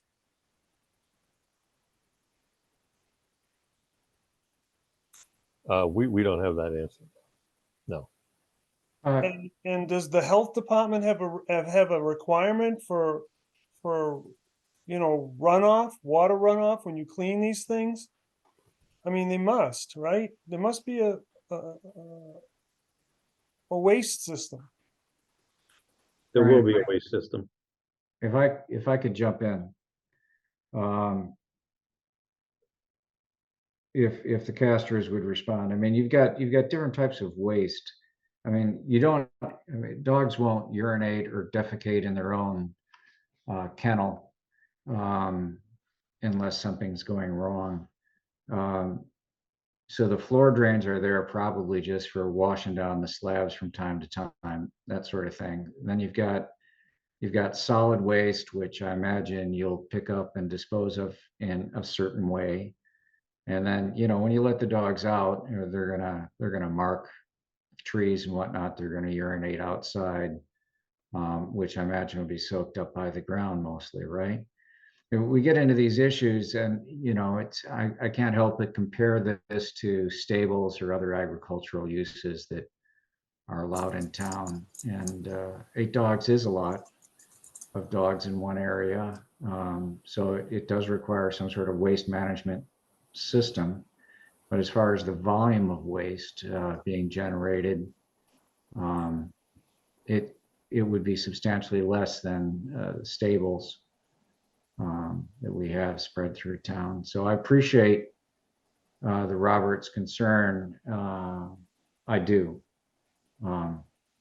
And I think these things will have to be addressed. Any use like this, the Board of Health will have to approve. And I want to point out one last thing, and then I'll be quiet again. This is a special permit, and by our bylaws under section 8A2F, when we consider a special permit, we have to find that the specific site is an appropriate location for the use or structure.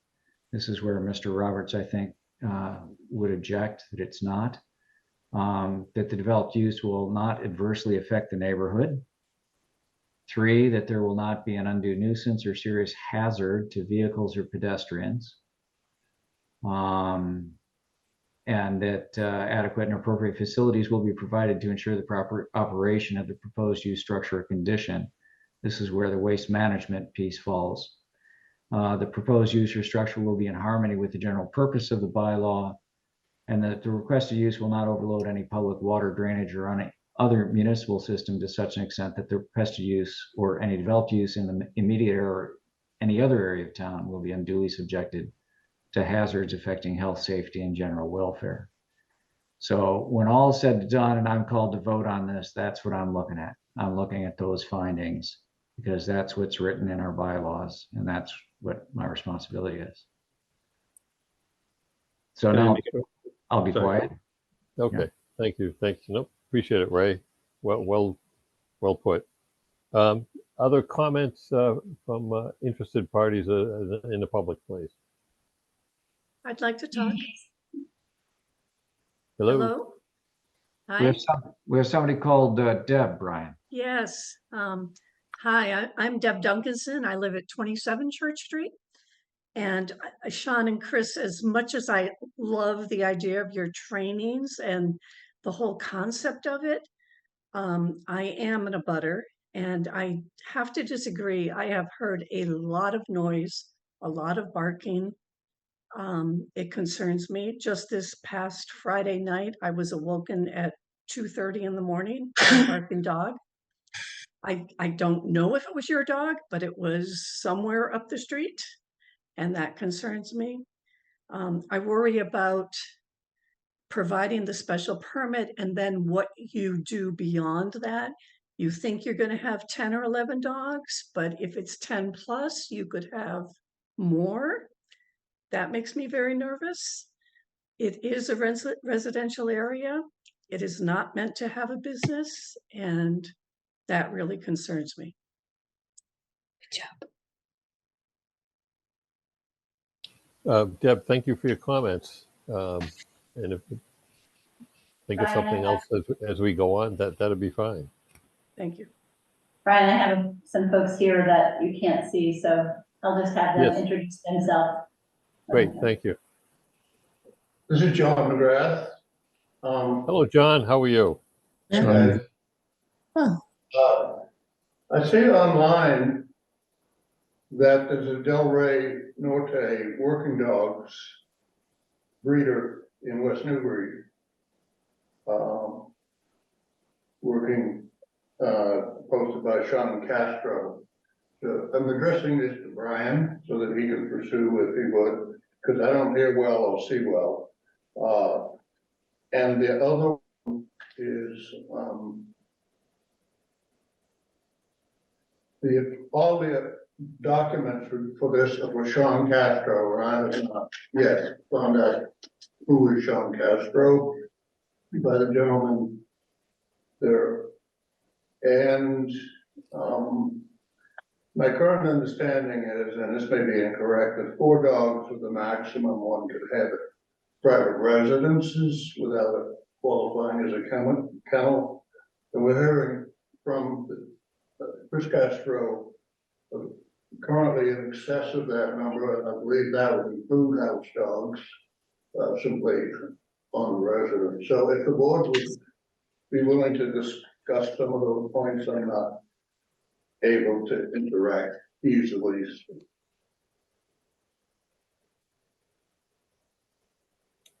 I think the first question was about listening for a breeder in town. Is that correct? Did I get that, Sue?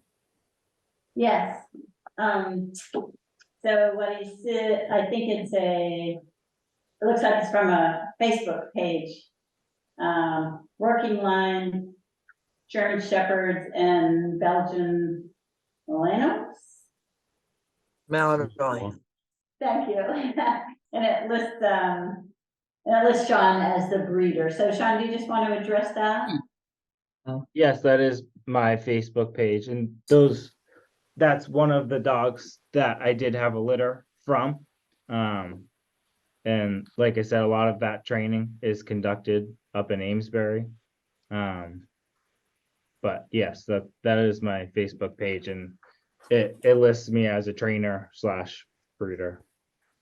You didn't mention Belgian Malinois when I asked you what breeds you were using. Well, I said Shepherd and Labs, and it's a Belgian Malinois is a Belgian Shepherd. So a Belgian Malinois is another level up in the protection game, is my understanding. They are not used as service dogs. Those are protection dogs. Am I wrong about that? They're not only just protection dogs. A lot of them are search and rescue dogs. A lot of them are single purpose dogs that you do see at MBTA for bomb and drug detection. You see a lot of them at the airport as well. Yeah. And like I said, I do a lot of that training, but I don't intend on just having those dogs as well. Okay. And I think Will you be doing the drug? Mr. Roberts, Sorry. thank you, but let's go in order here. I'm trying to address Mr. McGrath's points. Okay, thank you. John had wanted to know, Sue, correct me about the number of dogs that were either talked about or listed. I may not have heard him clearly on that. His understanding is that you can only have 3 or 4 dogs without a kennel license, and he's hearing that there's more than that currently. I think that was what he said, so he just wanted some clarification on that. Well, I think, we're hearing that he would apply for a more than 10 kennel license. And you should relay that to John. That's our understanding, that he's going to apply for a more than 10 kennel license. I think John was just making a point, though, that perhaps the Castros are not fully in compliance right now. I had asked at the town hall if it was possible to get a temporary kennel license for my personal dogs, and I was told to wait until the special permit hearing to see if I was allowed to at least get that permit as well. John moved in March of this year. Okay, I didn't understand. I misunderstood the question. Okay. Or So you have inquired about getting a kennel license, and that you were advised to wait for this hearing. Yes. Is that correct? Brian, I have some others, I think, that have questions. Sure, please. Go ahead. This is David Moody. We live at number 15 Church Street.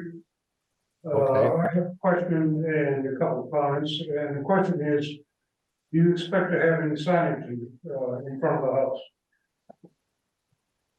did you say signage, Brian? Yeah. I think he said signage. Yeah. Yeah, will there be a sign? No. No. Yeah, thank you. My concern naturally, first of all, is the noise. I understand that you're trying to keep that at a minimum, and I do appreciate that. But it still is a concern to me.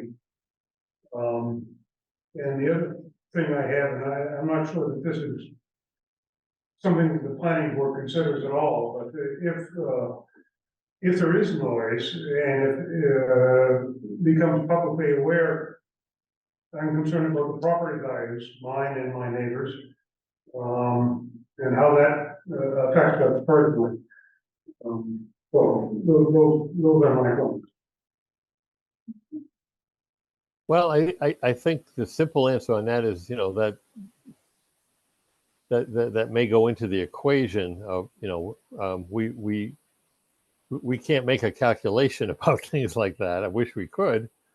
But when as Ray mentioned a minute ago, when we look at impacts on abutters and whatnot, I think there's a holistic view that we try to take with this type of an application.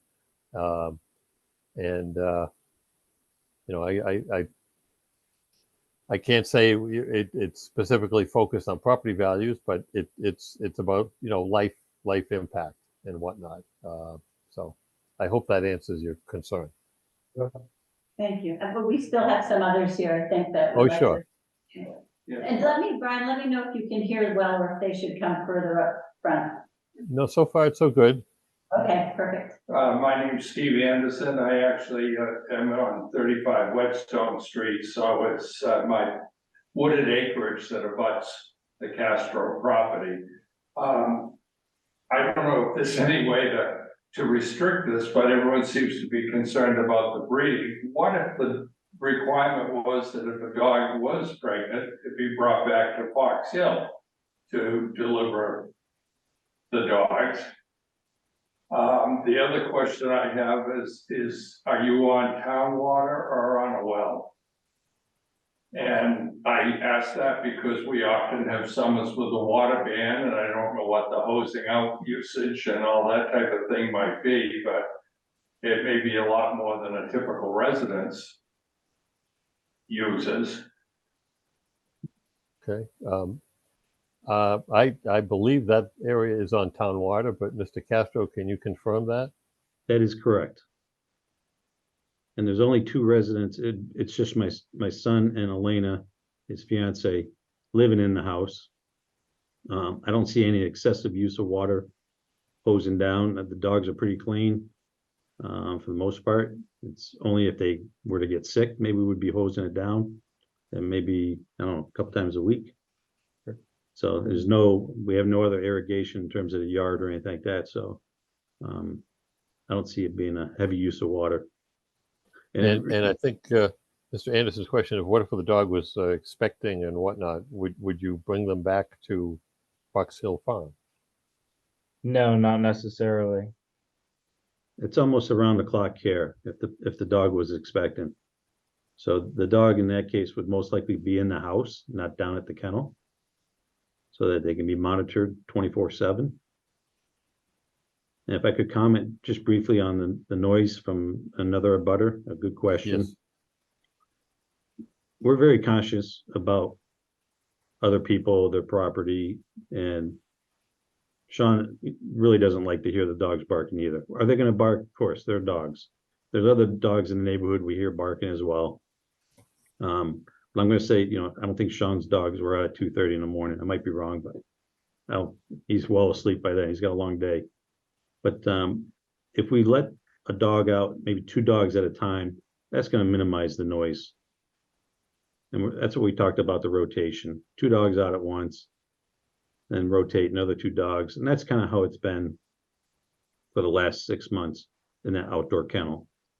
And that's up near the street. So, a neighbor across the street, yes, you may have heard the dogs barking.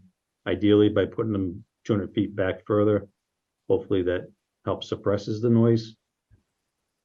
But the dogs won't be left outside running around. All 8 of them or all 10 of them, they're inside the shelter. So we'll be very conscious about that. We want to be good neighbors. We're not looking to, degrade the property. We've kept the property up very well. This structure would be built very well and not visible from the street anyways, but it'd be a very nice kennel. Okay. All right, thank you. I do have one up here. Yes, thank you. Go ahead. Go ahead. My name is Deanna Z. Anderson, and I live at 35 Whitestone Street, and I also am an abutter. My concern is establishing a precedent of having a business in a residential area. And what if Chris is an entrepreneur and he decides to leave Fox Hill Farm and Sean sets up this operation in an expanded basis that he has a 10+ kennel. He's already been given a special permit. What kind of oversight is there going to be to make sure that this doesn't turn into a Fox Hill Farm or a subsidiary of Fox Hill Farm in West Newbury? Okay, thank you. The good question. If I understand it's really perhaps the expansion of the business that he's proposing is what you're concerned with. Mr. Castro, do you have a comment on that? And then we can weigh in. Go ahead. Can I just speak about in terms of expanding for another building? I don't think the lot would allow that. So that's kind of, I think we kind of went to our maximum with doing a 22 by 42 kennel. So I don't think the building inspector or the town bylaws would allow us to put additional buildings on the property. Yeah, which would prohibit the expansion. Good question, though. Right. I think, the board would probably again, we'd be getting ahead of ourselves here, but would want to condition a certain size and whatnot. You know, in terms of if there was some desire by them to exceed that, or there were complaints, the building inspector has mechanisms to deal with that. The planning board doesn't write tickets, but those items are referred to the building department, or it could be an animal control officer, which also has jurisdiction and can provide reasonable solutions, you know, including fines or court appearances in extreme cases. So there is a mechanism available here. Yes, Anne? Yeah, I just wanted to add a little clarification for folks present who are not as familiar with the zoning bylaws, those of us on the board hopefully are. We're talking about businesses. We have a very small business district in this town. What we have are primarily residential districts known as residence A, B, and C, depending on the size of the lot required. And I'm looking at section 5A3 of the zoning bylaw, which tells us that there are many, many, many uses that are permitted in those residential districts with a special permit. And I won't read you the entire section, but let me just read you some of the highlights. Commercial greenhouse, riding stables, kennels, animal hospitals, day camps, restaurants, funeral homes, cemeteries, nursing homes. You get the idea. There are a number, it goes on and on. There are a number of things that are permitted, and that's what this, but only with a special permit. So that's what the process is about. And as Ray pointed out earlier, there are a number of findings that the board would have to decide had been met in order for the board to wish to approve any one of those uses in these residential districts. Yeah, and thank you. I was going to point that out as well. So germane here is section 5A3B, which specifically says that uses that a riding stable, kennel, animal hospital, or veterinary is permitted with a special permit, provided that. And then there's four sections about what has to take place in order for the special permit to be awarded here. And one of them is that adjacent properties shall be adequately protected from noise, odors, and unsightly appearance. And we've been talking about that, and that matters. But the idea that this is a residential area where businesses shouldn't be allowed is different from the bylaws that have been approved for the town. So I just wanted to point that out. Okay, thank you, Ray. Are there other public comments of interest here? There is one from here. Yes. What's the man's? Go ahead, you're up. Yes, I'm Mary Moody and I'm at 15 Church Street. I love the idea that you're, very entrepreneurial, and I wish you luck. Thank you very much for clarifying what can and cannot be in residential A, B, and C. My only concern is that it doesn't sound like you have a firm business plan. There are a lot of what ifs and maybes, and we're going to do. And I think the neighbors really need to know that you have a solid business plan. You know definitely what you're going to do, what you definitely cannot do. And I haven't had that clear impression that you're giving us exactly what you're going to do and how many dogs you're exactly going to have. Okay. I did not hear your the street number. If I just wanted to jot 15 Church. 15 Church. Okay, thank you. Yeah. The space that you have, I believe, is going to be about 1,400 square feet in your training facility. Are you going to be having like competitions at your particular facility? No, there's not enough space to hold a competition at, not even on the whole property. It requires a very large Really field. solid business plan of what you're exactly going to do, would be very helpful for the neighbors. And I do wish you the best of luck. Thank you. Thank you. All right, thank you.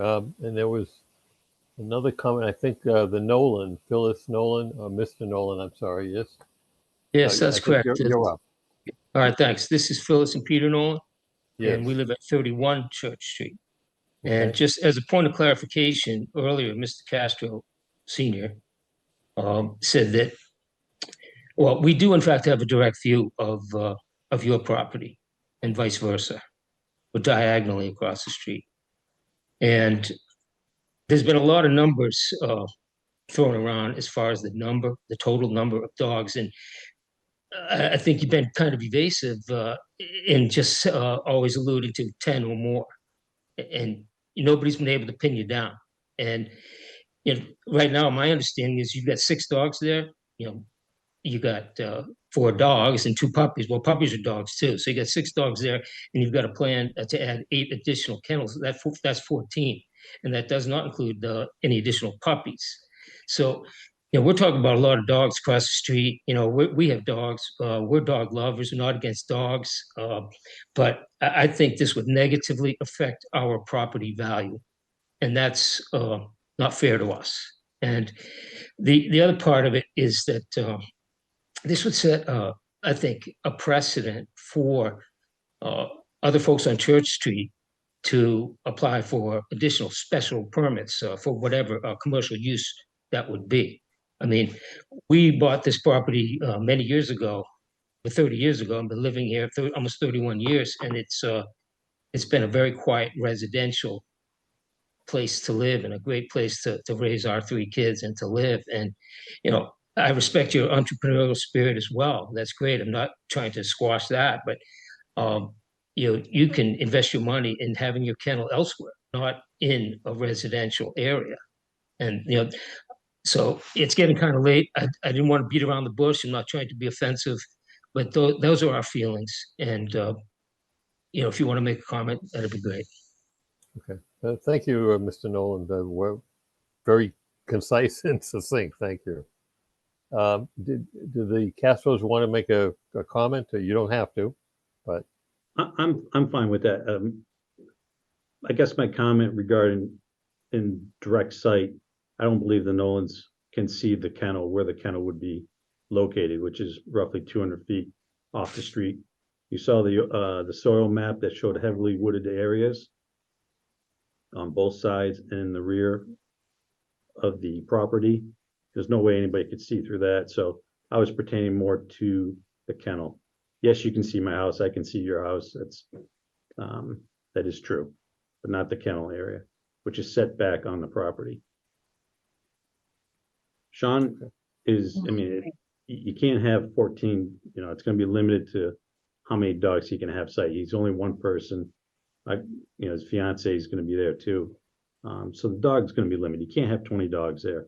We're not going to bring in employees. We've already stated that. So it's a small business. I'm a small business owner. I had this opportunity 30 years ago as well to start my business. I had a mentor. I'm going to mentor Sean. He wants to do everything right. This is his livelihood. I've said that from day one, his childhood dreams. So we're not here to deface the neighborhood. I know it's tough maybe to believe certain people, but you know, we're quality people and we're going to do what's right. If there's a concern or an issue, we have an open door. Knock on the door, talk to us. I respect everybody's questions, concerns, and we'll try to address those. We'll try to limit the amount of noise. We don't want any waste going into the ground, that kind of thing. So we're going to do everything right. The kennel, like I said, is insulated very heavily. When you do foam insulation, you can barely hear the outside. So I don't think the noise is going to be that much of a concern unless the dog comes out. But part of Sean's training is to make sure these dogs are fairly quiet. Again, the dogs, they're going to bark if they see there's plenty of deer running around too. So you might see a deer or two and bark. That is what a dog will do, but we will limit the noise as best as possible. And there's a decent amount of noise from other neighbors as well, dogs barking, even up the street that you can hear. So it's kind of hard to say whose dogs are making all the noise as well, because we can hear dogs from 2 streets over as well. And like I said, I like to try to keep my dogs as quiet as possible. I'm not a fan of listening to barking. It's an important part of training, and every dog needs to learn that. But like I said, there's a lot of other dogs in the neighborhood, and it's a fairly busy street as well. So there's a lot of other noises, not just coming from my address. Yeah, as well. There's a lot of road noise. It's a busy street, so. Brian, if I could Thank you, Ray. Yes. jump in here real quick, just so everybody who's here understands, when we grant a special permit, we can grant a special permit with conditions. And so when you know, if we vote and if we do, by the time it comes to vote, it's likely that there would be conditions associated with the special permit upon which we would be voting. That's what happened back in 2012. There is another kennel approved in town by special permit at another location in town. That was approved for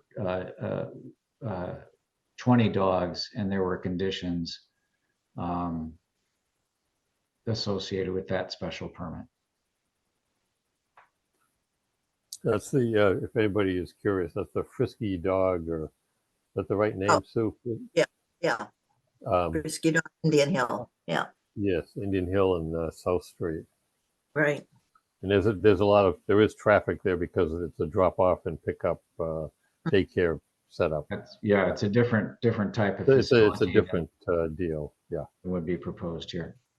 Ralph has a follow-up question if you're still taking questions or comments. Yes. Go ahead. So this is really my summary piece. So I am a direct abutter at 26 Church Street. I know of 3 kennels in town. I don't know if they're all permitted.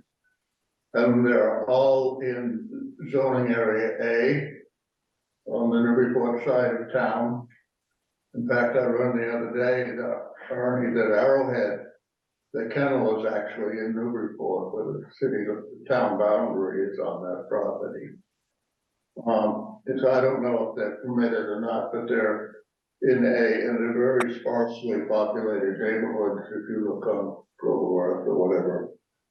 And I don't think the existence of previous kennel permits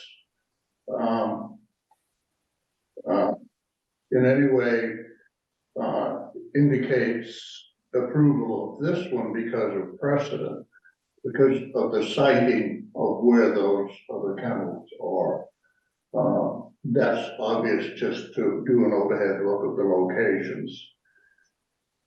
The application here is in Zone C with 20,000 square feet, which you all know, but with a noticeable cluster of residences right in proximate to this kennel, including mine. There's a picture on the screen earlier of their backyard kennel. That photo, if you added 1 or 2 trees to my view, is my view from my 26 Church Street land. And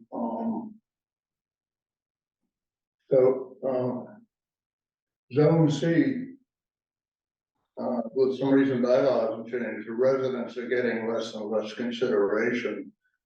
But I live in Zone C, and I have 2 properties, and both of them are 8 acres. They're more like in Zone A. So Zone C, while it allows for home businesses this is a different kind of situation than, say, Bruce Taylor, my neighbor, who's an architect and has one or two customers a week show up at his house. That's the kind of businesses that we envision in Zone C. We have the best architecture in town. It's a nice park, and it's not, anyways. So, the zoning bylaw, of course, allows you to permit this, granting exceptions to the standard permitted use, whichever is just the 4 dogs, or 3, whichever it is. However, in such considerations, the merit of the application rightly focuses and centers on the best interest of the abutters and the proximate neighborhood, rather than the applicant. That's where the impact is. It's on the abutters. This is a new venture within a site that, as I mentioned before, I think it's only about 400 or 500 feet, that the mailing list, which has 11 people on it, on the mailing list, including the 12 of the Castros. That's an indication of the density there.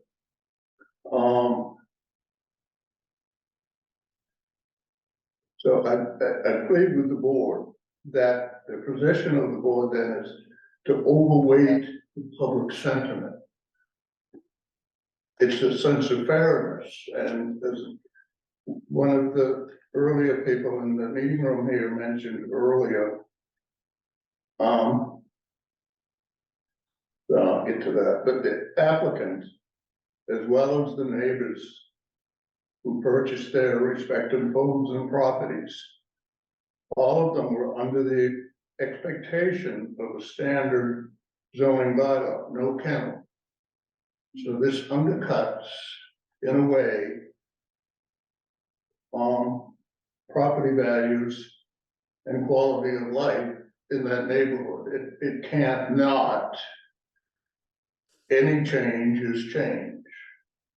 And so for the board to now alter those conditions under which we all acquired our properties, by approving the application will put at risk the real value of the properties and the real and imagined quality of life in that neighborhood as well. I currently actually have a prospective buyer for my 22 Church Street property. And they have expressed some hesitancy since this issue arose. There's a direct connection to what this does to that neighborhood. And while I respect the Castros and what they do, and I have no qualms about their propriety of their asking for this, but back to my point that this public sentiment of the neighborhood, I say, carries a lot more weight than the theoretical right to get an exception to the standing zoning bylaw, which is the community basis. So obviously I'm opposed to the granting of this permit for the kennel at 26 Church Street. Thank you. Yeah, thank you, John. Appreciate it. I have a comment. I'm Danny Carlat at 9 Old Wharf Road.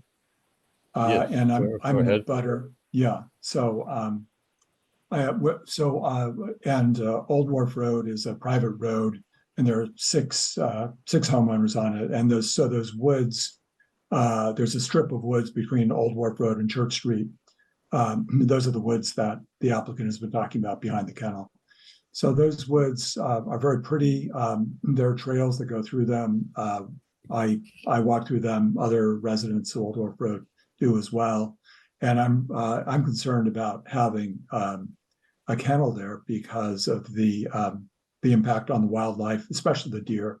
We'd love to see the deer, and I'm not thrilled about the idea of having dogs barking at the deer. And I am worried, like John McGrath said. I'm also worried about the property values. I think that having somebody coming in to buy a house there, knowing that there's a kennel there, I think that's definitely going to decrease property values, and I'm worried about that as well. Okay. Thank you, Mr. Carlett. I appreciate your comments. Um, Is there anyone else who wishes to Yes. speak? I have a comment. I'm Nancy Lee at 5 Yes. Old Wharf Road. And my concern is that should you, grant this special permit, which organization, department in town would be monitoring the activities, monitoring how the waste is being managed? And, if we have a drought, someone raised a very good point. If we have a drought, how much water will be used?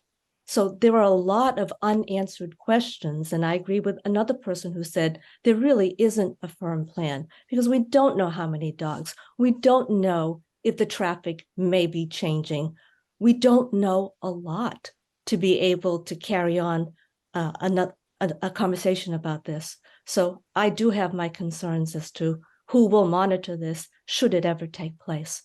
And I respect the Castro's entrepreneurship as well. And I also wish them well. So those are my comments. Thank you. Okay, no, thank you very much, Nancy, appreciate it. Okay, any other comments that we should get in for the record here? I just want to point out to the people in town that there is a bylaw with respect to noise that applies generally in town. It's section 7A4 of the zoning bylaw. And it limits noise measured at the property line between 8 p.m. and 7 a.m. And there's a specific limit depending on the frequency produced. So it's there if anybody wants to look at it. Right. Thank you, Ray. We had a comment in chat from Patrick Higgins. We had both of our wire-haired fox terriers trained at Fox Hill Farm for obedience. Sean is professional, responsible, and respectful. Fox Hill Farm does an incredible job with all breeds. Conditions can be set to address abutter concerns related to number of dogs, possible probationary period, no litter breeding, requirement for dogs to be inside soundproof kennel during set hours in the evening to set hours in the morning. Not an abutter. I think Patrick means he is not an abutter, but he does live in town. Okay, thank you, Patrick. And I think Patrick's mic is having a problem, so that's what I just read from his comment. Board, is there someone else? Oh, I was just gonna say, board members, we should talk. I'm thinking we need to continue this hearing. It's getting late. For me, I have a lot to think about. I just wanted to take your pulse on this. Yeah, I think we need to continue it. I remind you that we really should open and then continue the other public hearing. Yeah, well, I think we may be close to wrapping this up temporarily at least, but I would say that everyone who's here tonight has learned things they didn't know before. There are probably a lot of people who need to think. Yes, yes, yes. I would agree. Other board members, Deb, Tim, Ray, do you agree we should continue? Yes. Yes. Okay. Sue, I'm thinking we should put this on early on the 3rd, and we'll when we get to the 87 Crane Neck, we'll put them later. But do we have anything else that looks right now coming in on the 3rd early? Nothing other than those two at this point. Okay. I move to continue this public hearing for 26 Church Street, permit for kennel in the residential district to October 3rd at 7 p.m. Second. Board comments? No. All those in favor? Brian Murphy. Ray Cook, aye. Talking to Dean. Tim. Tim. Tim, okay, board approved 5-0. We will continue the hearing to October 3rd at 7 p.m. Thank you all very much. A lot of good commentary and a lot for the board to think about here as we move forward. I appreciate your patience and good thoughts. Thank you very much. Thank you. Thank you. Yeah. Thank you. Okay. Yeah. Let's do a little housekeeping with 87 Crane Neck. I need to, I move to open the public hearing for 87 Crane Neck, special permit for reduced frontage lot and special permit for common driveway. This hearing was continued from September 5th. Second. So a second. All in favor of opening? Brian Murphy. Ray Cook, aye. Deb Hamilton. Yes, all members 5-0 open the public hearing. Since my understanding, the applicant requested a further continuance of this. And I see Sue speaking there.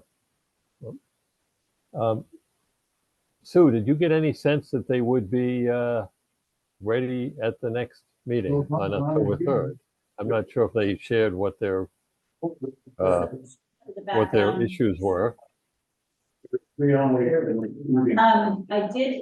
did say that they would be ready for the next meeting, on the 3rd. And they did say that they would have, plans to you well in advance of that. They have prepared plans as they discussed at the last meeting. Do you like white or red? Then let's put them at 8:15. Does that make sense?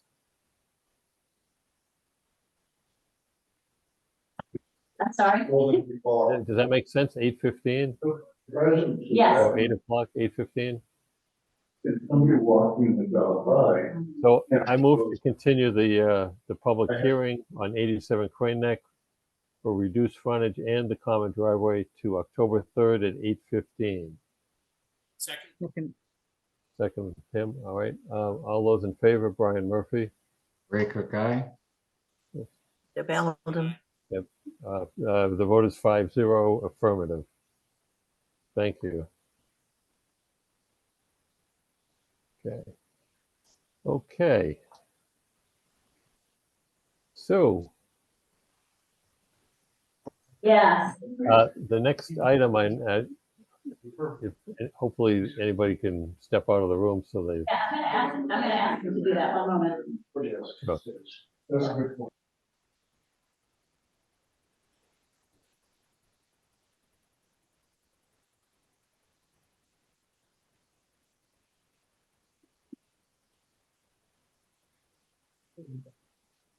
Thank you. Nope, thanks very much. Yeah. No. No, we're just moving on our agenda. Just the noise. It's the noise, yeah. So Sue, we're going to talk about the Housing Opportunities Initiative Status Report, have a discussion, and you had sent everybody some interesting information from Dodson and Flinker. Maybe you can just recap for all of us and we can weigh in. Sure, and actually, maybe I will let Dylan recap, because he's right here, putting in some late hours with us. Thank you, Dylan. I think more dear. Evening, everybody. Oh, hello, Dylan. Oh, hi, Dylan. Hi. Yeah, so I think probably what you're referring to is there's been a question that I've had for the folks at EOHLC, which those are the people who administer the MBTA Communities Program, which relates to a single line in the guidelines, which says that if you have more than one area of land that you're trying to adopt a zoning district for, at least 50% of the land in your zoning district or districts has to be contiguous. So the impact of that for you all is, we had previously talked about looking at the Knapp property, the Mullen property, and the Dunn property. At your last meeting, you all decided not to move forward with the Mullen property. which left Knapp and Dunn. But in that meeting, there was also some question of whether additional areas next to next to Dunn should be considered for a district as well. And so after that meeting, we looked at it and concluded that it might make the most sense to have 3 areas. And then subsequently learned from EOHLC that that's not possible unless one of those areas is twice as large as the remaining, is larger than the other 2 put together, which wouldn't really meet your needs. I could share a map if that makes sense to make this easier. Sure. I will just say it's somewhat interesting to me that here they are banging the drum about, creating housing opportunities. And then they say, oh, no, you can't do that because of how we view these things. I'm just puzzled by that. Yeah, I mean, I yes, me too. Me too. Maybe one of us should write a letter to the Governor Healy and say, you ought to really think this through again. Right. Yeah. I mean, I did write them an email and suggested that they add 2 words to this section of the text so that it says that at least half of the required area, the minimum required area, be contiguous, which would then free up communities like yours that are going above and beyond to do what you want with their additional area. Yeah. I think the chance of that happening is slim to none, and they basically told me that.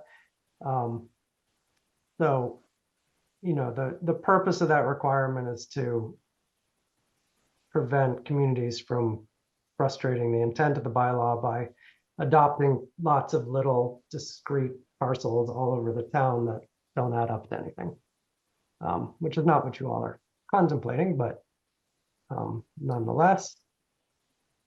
You thought we'd get some extra points, but but no. Yeah. No. Yeah. That'd be nice. All right. So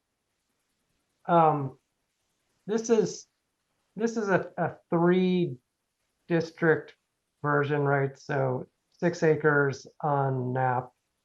It's about 7.9 acres on Dunn. The change from 6 acres is trying to make it look like a more reasonable district with square sides.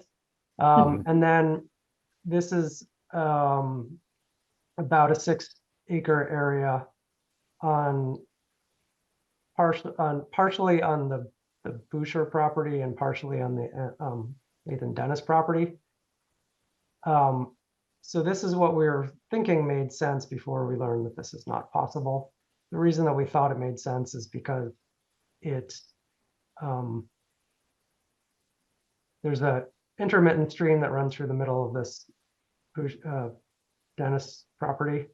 And so this would prevent somebody from doing a stream crossing.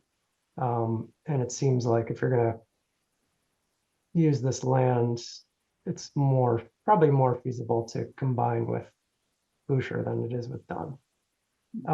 So that's not possible. So option 1 would be to choose 2 of these 3. And then option 2 would be combining all the way across Dunn into Dennis and Boucher, which gives you, a bigger area that's meets the requirements because it's more than half and there are only 2, so you can do it. So the advantage of this is you do open up a nice big chunk of land for potential multifamily housing. It is possible that you could connect a road across these. We learned from Sue after our last meeting that there is a conservation restriction that wraps all the way around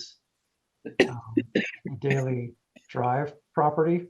So that combined, needing to change the conservation restriction combined with needing to get homeowner association approval makes it pretty unlikely that a road would ever connect into Daily Drive, I would say.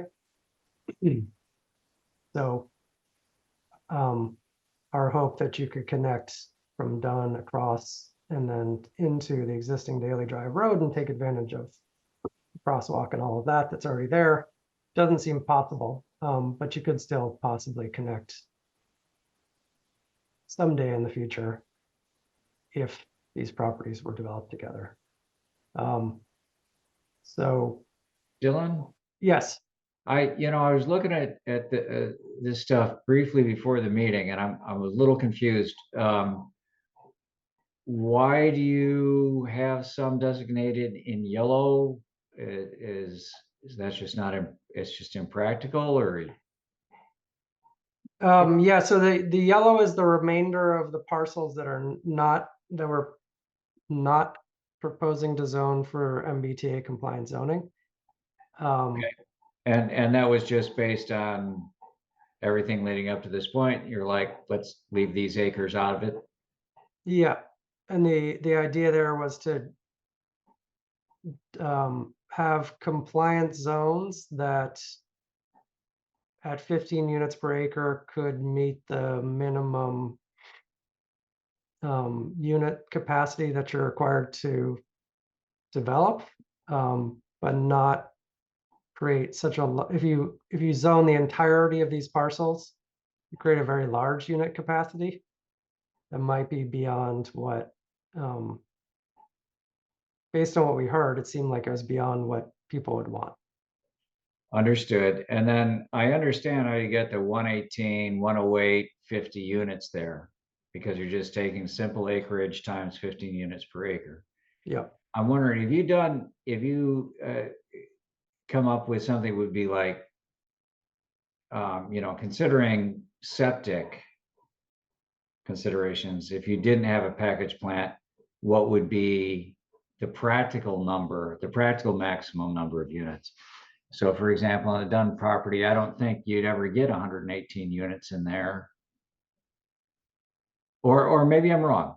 Maybe you think that there would be a way to do it. I'm just wondering if there's a lower number that seems like the practical maximum number for that piece of land. Yeah, I mean, I think so it depends on the soils, but the practical maximum number is 90 units on 90 bedrooms on each of these properties. If they're each developed separately and they each have soils that are adequate for the maximum Title V septic, it's 90 bedrooms per site. 90 bedrooms meaning 45 units. Meaning 45 2-bedroom or 33 bedroom or some mix of that. Yeah. So something more in the scale of about half of the calculations. So I'm saying 118, I could think 40 to 60 depending is a practical number, right? Yeah, I just guess. Just roughing it up. I mean, I think 60 is probably not practical, Ray. I mean, yeah. No, I don't think so. I think mid 40s is probably max. So we come back to the for me, what is still the unanswered fundamental question, and that's are we trying to just comply with state law, or are we actually trying to create more units in town? And that's not just up to us. That'll come out at actual town meeting vote. Well, Ray, think about this for a minute. If you took, we're calling it a virtual 6 acres. It turned out to be 7.9 at Dunn when they did the geometry, right? Taking into account existing buildings and so forth. Sure. So say you meet the letter of the law there. I would argue that creating 40 or 45 or 50 units still meets the spirit of creating a whole heck of a lot more housing than we're creating under current zoning. So I don't think it's cynical to allow the land to do what it can do. It's still there. I like that. I guess in my mind, the question is, because I think the way this lays out, this map, I mean, it makes sense. It appeals to the engineer in me.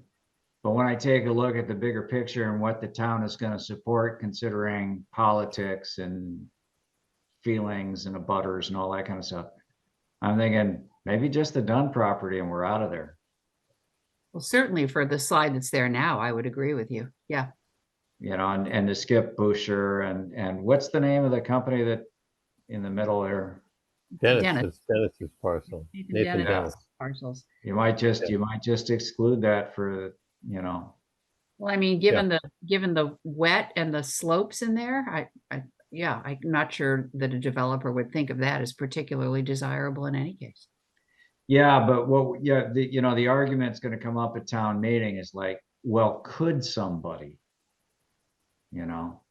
could somebody do it? And the answer to that is, yeah, you can, even though you got an intermittent stream there is a way to cross that, and it could be developed. And the other thing, Ray, is there's nothing to stop someone. The town can do more in the future. Yes, that's right.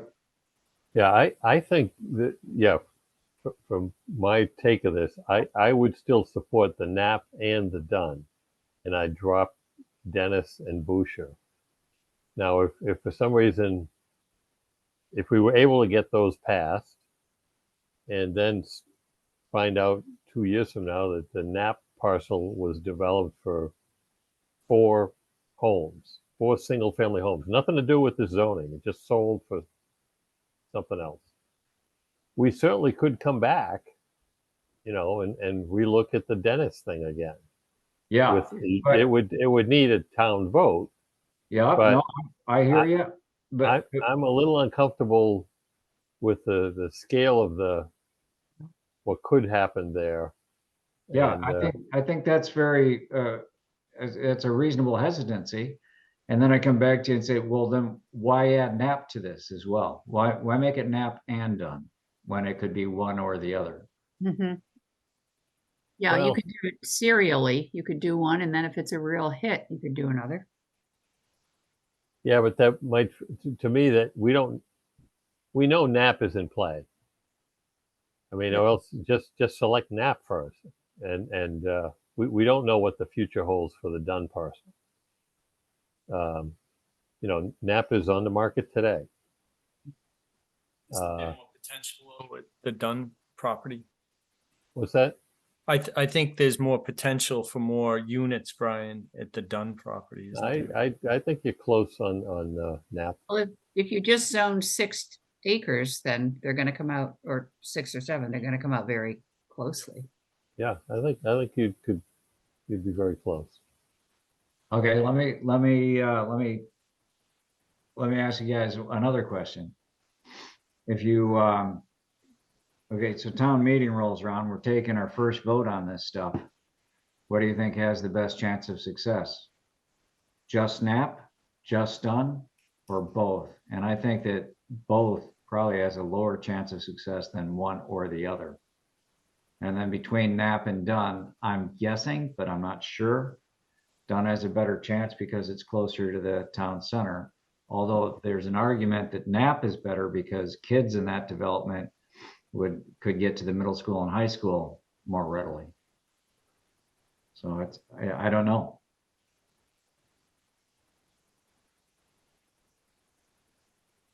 Well, that's a good observation. I think where we are today, we should still proceed with the 2. That may get whittled out at another forum in November, December, as we try to get additional feedback. Some people are going to be surprised that we've decided to drop Mullen already, but there's a very good reason for doing that. Yeah. And I hear you. I think we're whittling down to where we need to be, and maybe we do need to be Knapp or Dunn. I'm just not sure we should today, without some further public input, pick the one. That's my suggestion. Dylan, after hearing this discussion, what's your professional input here? I think Brian's approach makes sense to me. I would say hold off on ruling one out or the other at this point. I think we might get some more information about these properties. And so I think it makes sense to hold off on making that decision. I think that, you know, in addition to the things you said, Ray, about Dunn being closer to the town center, which has value, and Knapp being closer to the school, which has value. Other factors are that Dunn is next to a property where it sounds like somebody's interested in development. So maybe they wouldn't be as opposed as some other abutters would be. On the other hand, that access is pretty challenging. It's a pretty steep hill on Dunn. And you know, the sight lines coming out of there are going to be challenging. Whereas Knapp seems a little easier to develop. It also might have sightline issues, but it doesn't have that massive bank right there. So yeah, I think they're probably they're fairly equivalent. Knapp is going to be more development. There's probably going to be a little bit more visible than it would be at Dunn. If you use the upper land at Dunn. But I do think that keeping them both in the works for now makes sense. Of course, it's definitely your decision. No, I think to me, this is good progress. We took one off the table. We see a valid reason to take the dentist. Nathan Dennis is not going to be happy, but it just makes a lot of sense at the moment to take that off the table. And you know, I'm thinking in December or whenever there's we have to finalize things. You know, then we'll cross that bridge, so to speak. But there's 4 other people on here that, you know, and Ian, I forgot. I'm sorry, Ian. There's 5 that can weigh in.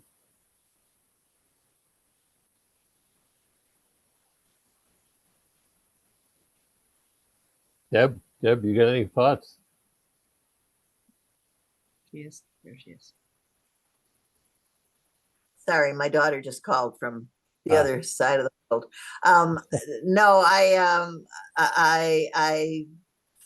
I'd like to preserve both of them. I did have one question on Dunn, the 6 acres that to the west of it, which it does not have houses shown on it. Is that's because of the steepness or the slope, or why is that not part of the? It's because we don't want too much, right? We don't want the potential for twice as many units to get put in there. The 6.3 acres. Yeah. What's going on there? Yep. Yeah, that's exactly it. So if, you know, the entirety of the parcel is what, 14, 15 acres. So yeah, if you zone the whole thing at 15 units per acre, it's 225 units are possible. Okay. And that, so that likely makes, you know, if the soils are adequate, it likely makes a wastewater treatment plant possible. Right. It's at that point where it's probably possible.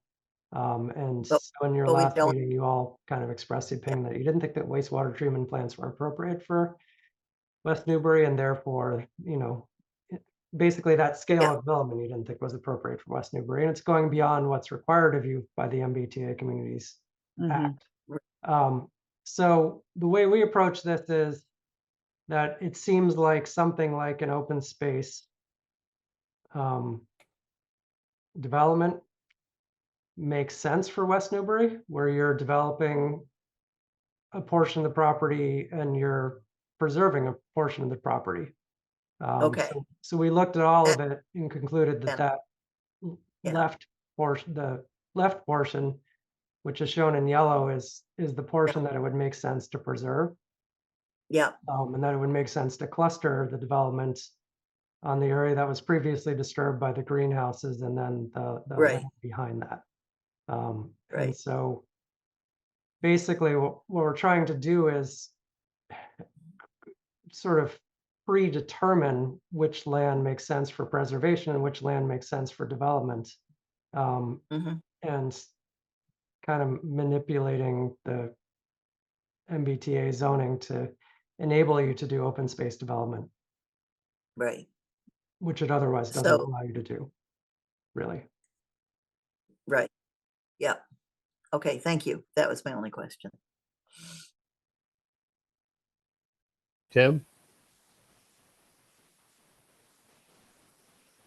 Brian, I think, this is interesting. I do see Ray's point about having two parcels. You're going to engender more potential concern, for each individual one that we add. So it makes it a little more difficult. But I'm with you. I think at this point in the process, we carry the two.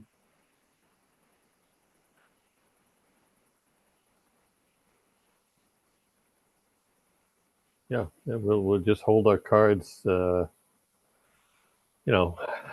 the end of the year. I know there's going to be another public session, and we'll, hopefully get a fair amount of interest, and maybe make the call. See, and even with those calls, you never know how it'll go on town meeting floor, for sure.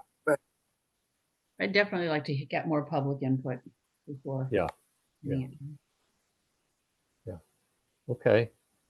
You okay with that, Ray? For now? Yeah. All right, I absolutely am okay with that. Okay. And town meeting is going to be interesting because if people aren't going to like this, but the idea of not complying with the state mandate is also not good. So, Yeah. I read something a month or so ago that they're issuing pronouncements on, far more grants that they'll be willing to hold up if you don't comply. So and yeah, we so anyway. yeah. Okay. Does that Dylan? Is he still there? Yes, he is. Yeah, Dylan, you're good with this. You can just go with the two for the moment. Yeah, that sounds good. So then another set of questions we had for you is, at the last meeting, we showed you some concept plans. I don't know if you've had a chance to look at those since, but the question we had is, do they represent the kind of development you think makes sense for these parcels? Because that's what the zoning will be based on, is those concept plans. I have to say, I would need to see them again. I have not focused on them. Is that something that you all are willing to do at this moment? Or do you want to take a look at them again and discuss it at, I guess, your next meeting? Well, I'd look at them now because we have you here, but I don't know how other people feel. I mean, Yeah, we should do that. broad brush. I think we'll have something to say. Okay. Okay, Brian? Yeah, no, I'm fine with that. Give me a second to find those.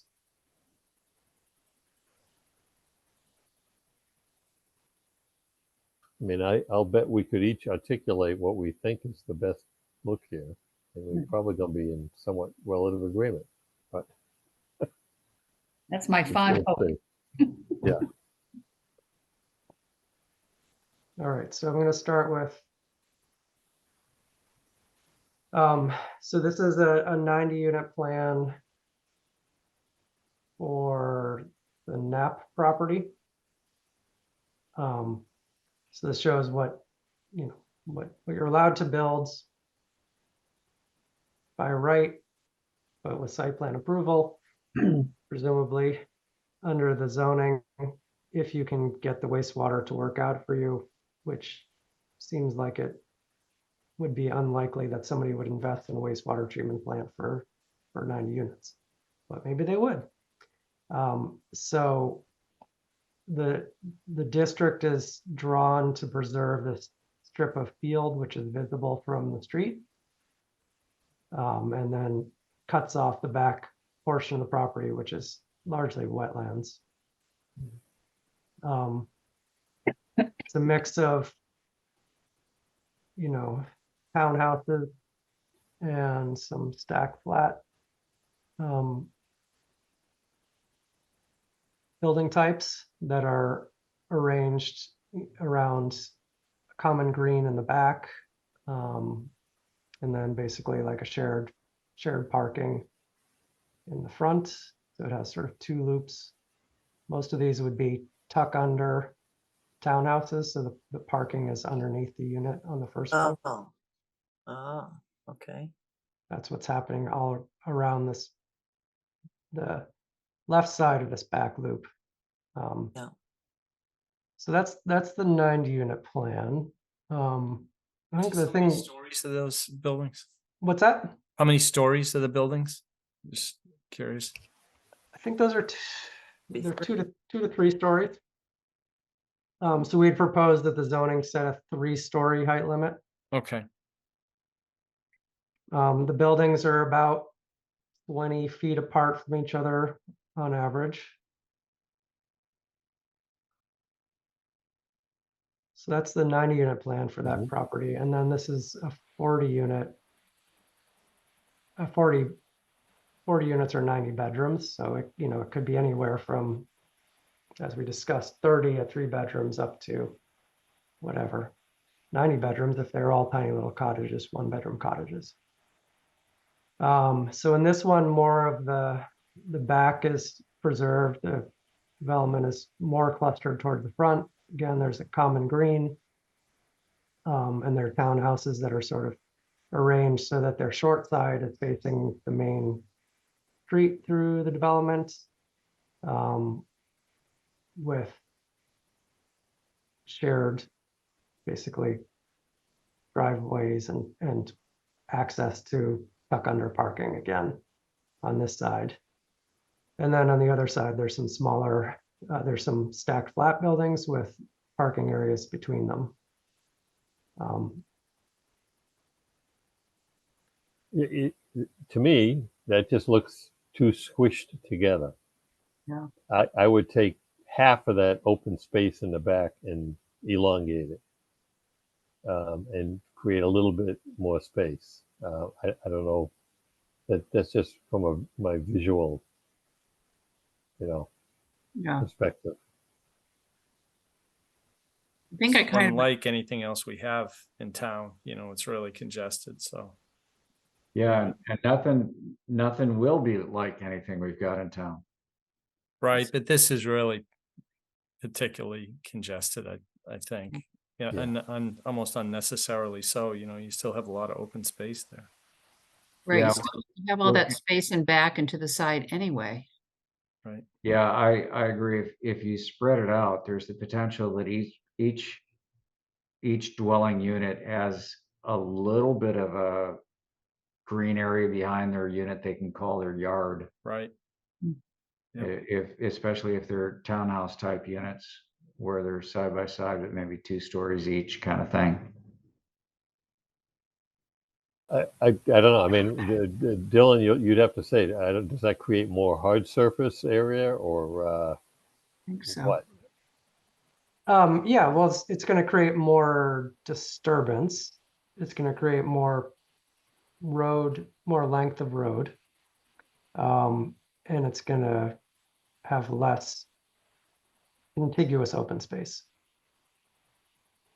So I think an interesting comparison is if you look just to the east of it, at this cluster of houses that are fairly close together without thinking about the backyard, and imagine that there are, multiple units per building, because I'm sure they're big enough. I think it kind of gives a good comparison of a similar density. Good, that's a good point. Well, I don't know. They've got a lot more space around them. Yeah, and they're single. Yeah, they family, do have some space. If you look, but there's, it's not an exact replication, but it's not, I think we're not as far off as maybe we think. And I do appreciate the fact that we're talking about these details to see what's possible. But of course, we're not going to be dictating to a potential developer what actually gets built. I mean, in the end, we're going to give them the zoning where they can have this high density.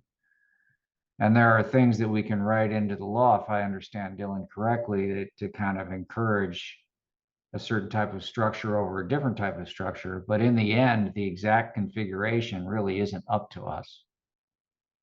So I don't think it behooves us to get too dragged down into these details. But Dylan, correct me if I'm wrong. I think you're right to some degree, but I think that you can also include design standards that encourage what you want. So I think if we can figure out what it is that makes West Newbury character at this sort of density, and we can then see if we can write standards that you all are comfortable with, that might have a better chance of getting what you want. Yeah, that matches my understanding. I guess what I'm putting back on us though is, how stretched out this is, and that you got that open park kind of in the middle there, and those sorts of details I don't think we should get too deep into, because it's not what's good. We don't have that kind of control, even if we can shape things through the conditions or the building guidelines that you're saying, if you get my drift. Mm-hmm. Yeah, although I guess what I might ask Dylan to do, because I'm pretty concrete in my thinking about things like this, I feel like we're all talking around a thing where you need to be able to start crafting specific regulations, a zoning bylaw that includes specific language that will get the look we want. And we kind of have a notion of the look we want, but it might be helpful to see some lists, or some sample bylaws, or some, what are the kinds of things you want us to talk about? Do we want to talk about building height? Do we want to talk about the distance between buildings? Is it more principles? Is it more dimensional? What are we going to have to include? And also architectural style. I keep coming back to the images that they put up where people are putting the green dots and red dots. I think that there were some pretty clear winners in those. Right. So will those things be in the zoning bylaw? So I would say, the things that I put out there last time are things like the length of a wall before it has to be Right. broken up. The plane of the wall is broken up by an indent or an outdent. I think you could include some language about a preference for large areas of contiguous open space and buildings that are arranged around common open spaces. As shown in this plan. You can pull those all up if you want, if it's helpful. What's that? The questions that I had when I rewrote them, I put all the standards, design standards, if you will, or the guidelines in the document. If folks don't recall the ones that he's kind of asking, did he get it right on? It included height, it included where the park, all of those things. I can share that if it's helpful. Yeah, well, I'm sorry if I've missed that altogether. I apologize. This feels kind of remote right now for some reason. All right. Well, so if you'll just continue to hear me, that feedback is useful to me. If you'll continue to humor me, I just would like to go and look at the other, Yes. the Dunn property, and just get your thoughts about this. So again, this one is at the 90-unit plan. It shows 4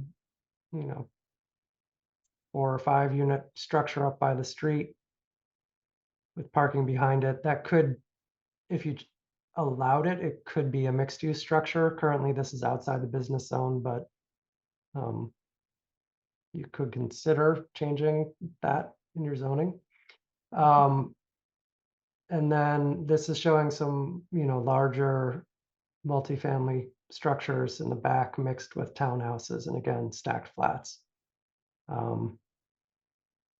And again, clustered around some common open spaces. And I look at that and, I understand the need for the big structures, but I'm a little I'm just being honest with you. It kind of puts me off a little bit.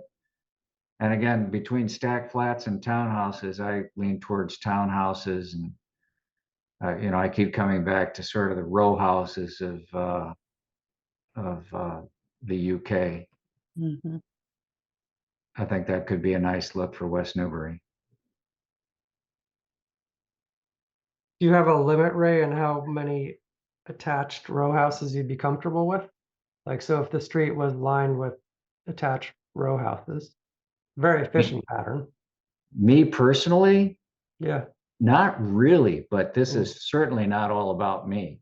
yeah. So but I mean, I could easily see, 8 to a dozen, being in a row house. But, this is, full disclosure.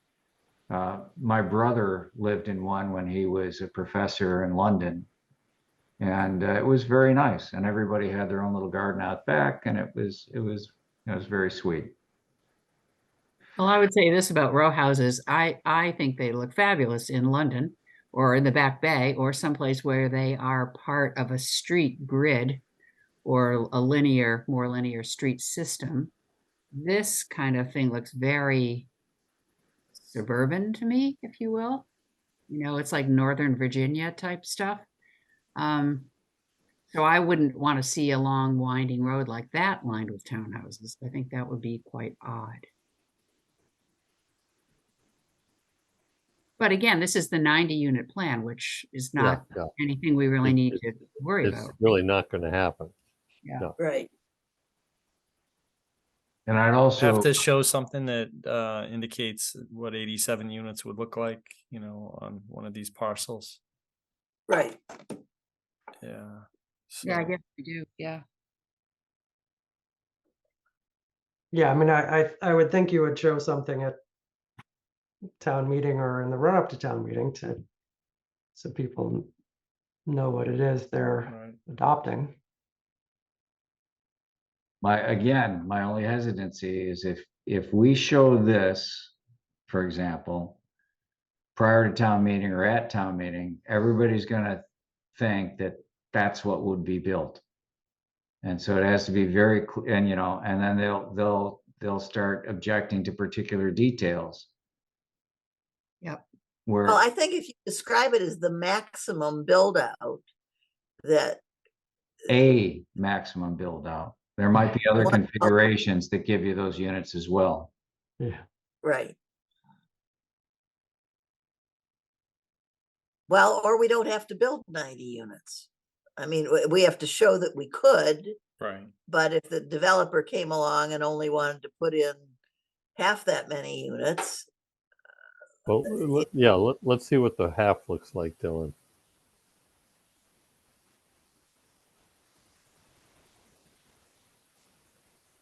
Boy, that looks a lot better, doesn't it? Yeah, and it looks closer to what we already have. Right. That's not that different from Ocean Meadow, to tell you the truth. Right. right. Well, Follinsby, the Ocean Meadow units are gigantic.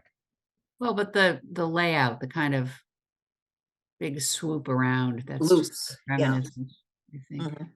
Yeah. Yes, if those were each single family house or a duplex, yes, instead of 2 or 3 or 4. So this is more bedrooms, fewer units. It's the same. It's 90 bedrooms in either case, Yeah. right? Yeah, it's so this is 90 bedrooms instead of 90 units. So it's probably a third as many units as Built. the previous plan. Mm-hmm. Okay. I have to say that a distinction between this and Knapp, and it may just be the way the parcel is, but the fact that this is back from the road and really far from any abutter. It makes is it much more Right. palatable to me. Right. Yeah. So, which leads me to on Knapp.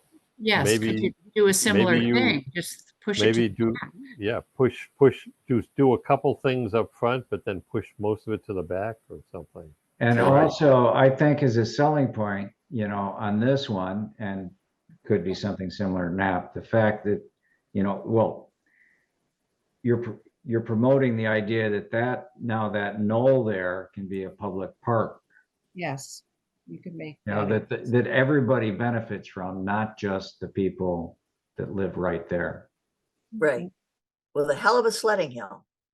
Well, you know, Well, yeah, that's going to have to get trimmed because your septic is going to be up in there. Yeah, I know. oh, you can But- slide over a septic system.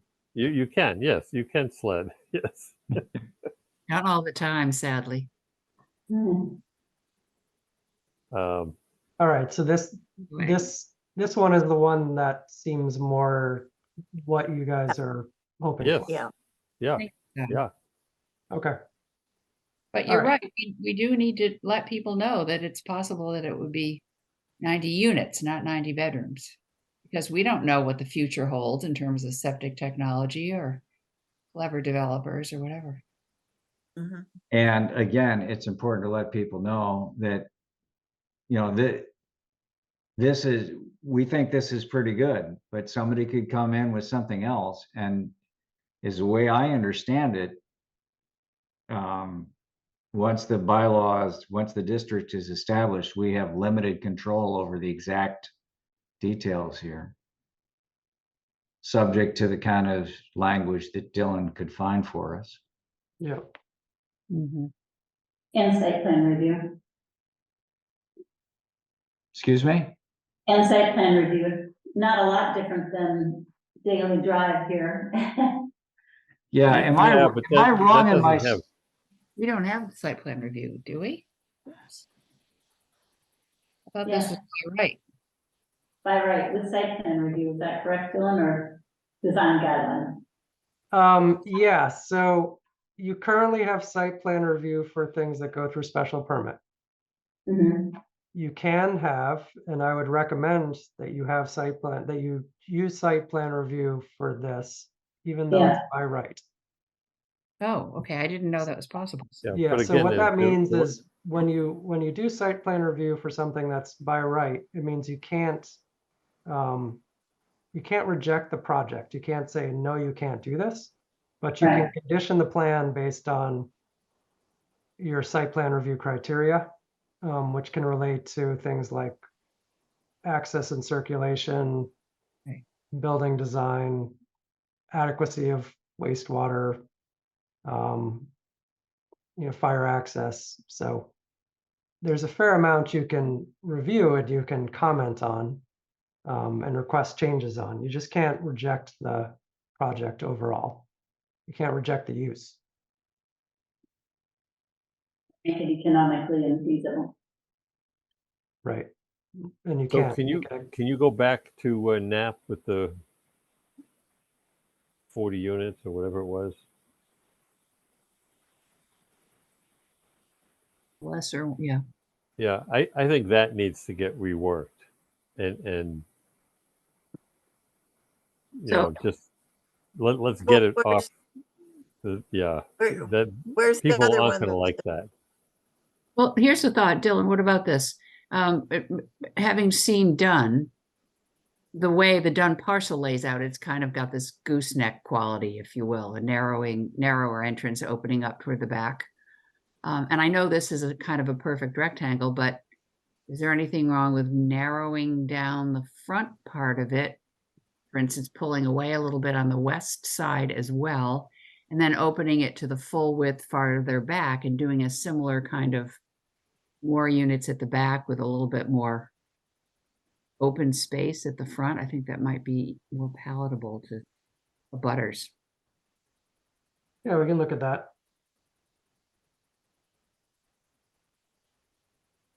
So what I heard is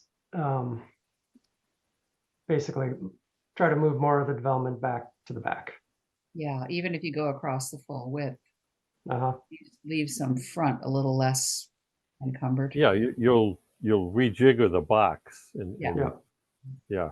So it's Okay. Just don't ever put anything in the patch of poppies in the northeast. No, there's nothing there. That's sacred. That's sacred. Where's the patch of poppies? You said the north. It's open right now. It's right by the north, street that there. northeast Yeah, corner, Right. yeah. exactly. Yeah, right there. And Deb, nobody's, no, despite what you see on Facebook, nobody's coming after your ruby red slippers. Well, you'll have hell to pay with the plein air painters if you interfere with those poppies. I'll just tell you. Right. Okay, so can we turn Dylan loose for the moment? Or Yes, I think we should. Poor guy is 8 o'clock. He's been listening to. My lord. Kennel license. Yeah. I will admit that I had the volume turned down. You Yeah, guys were the that's ones who okay. were listening. Oh Sure. boy, yeah. Well, we can't talk about that, but yes. Yes. No, but you understand the level of concern that exists in the town. I know you're very aware of that. Yeah. Thank you, Dylan. Thank you, guys. Okay, thanks, Dylan. This was again very helpful, and I think we made some progress. Yep. Thank you. All right. Have a good night. See you. Well, another late one here, folks. Sue, do you want to just talk about this fall town meeting piece? And Yeah, so certainly. So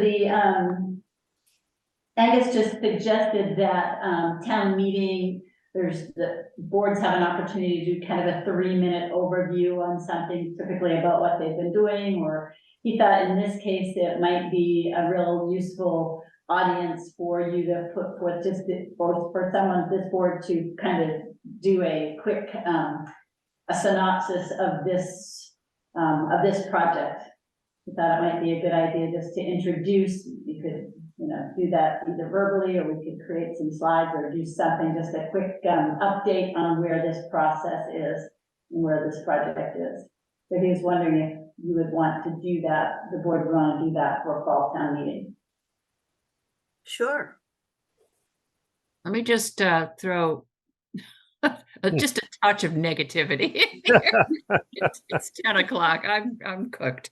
But given that we have these other 2 bylaws that we're trying to pass, especially the ADU one, I'm a little skittish about taking on a topic that's really not the topic. Yeah. Confusing people and getting them all riled up about a thing that isn't the thing. And I'm just wondering, in a parallel lane, will there still be this fall extravaganza that was going to talk about all these things? And maybe would that be a better place to put those efforts? Yeah, that's a good point. There is, we are still planning to do a fall thing after town meeting, and I think you're pretty smart. That's all I have to say about that. I think you're pretty astute. I think you're maybe right about maybe not confusing things at town meeting. Yeah, I don't disagree with that at all. I'm not sure how a 3-minute dissertation on this, as we're waving our arms around. Yeah. No. I think we can say we're proceeding, and if by then the fall extravaganza has taken shape, we can point to that. Yeah. But I think Ann has a good point. We can also tell people, just even a quick recap. Yes, we had a public listening session on such and such a date, and we've had other open meetings where people have weighed in, and our next one is such and such a date. But I don't think we're going to get into chapter and verse. Okay. That's my opinion. Yeah, I agree. Yep. Okay. Do we want to bag the minutes, or has everybody looked at them and we just want to crunch through them quickly? Or we've got 2 more public hearings next time, Yeah, I know. And one, if it happens, it'll be long. Yeah. Are they short? Okay. Remember, I think I read them. Yeah. Hold on. Let me see if I can share them real quick.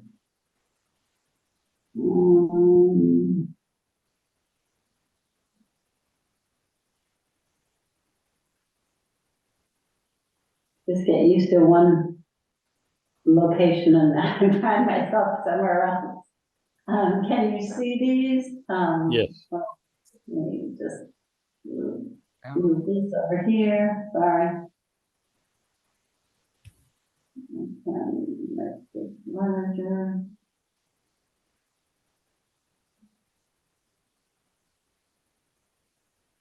Oh, sorry.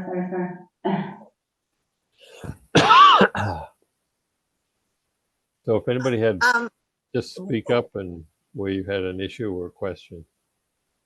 one thing I wondered about, I noticed that at the bottom of something I read today, and it said that we weren't doing live people showing up for meetings. Do we need to change anything in our introduction if we are going to move to hybrid meetings, that people can come to the selectman's office for hearings? This wasn't the one and only time we're doing it, I presume. Or maybe. How did it work? Did you feel it was good? No, I think the people that were here appreciated it, but I don't know if the board wants to do that on a regular basis, or if you'll get some folks to take advantage of it on a regular basis. Frankly, I was kind of convinced by the town clerk, who was fielding some questions more than usual on our hearings, and had some concerns that some people had suggested they might have a harder time with it. So I don't know if that's always the case, or you do want to do it, that's okay too. We did put a different heading at the top of the agenda, so you would notice that. Okay. So I think you would just change it to that. Thank I you. think we need to talk about it more in depth, and I really don't want to go there tonight. Yeah, we don't have to do it tonight, but I just wondered how it had gone in her view. Okay. Well, let's just run through these Finish. minutes. Yeah. Okay. Anyone have any? Not yet. Any comments?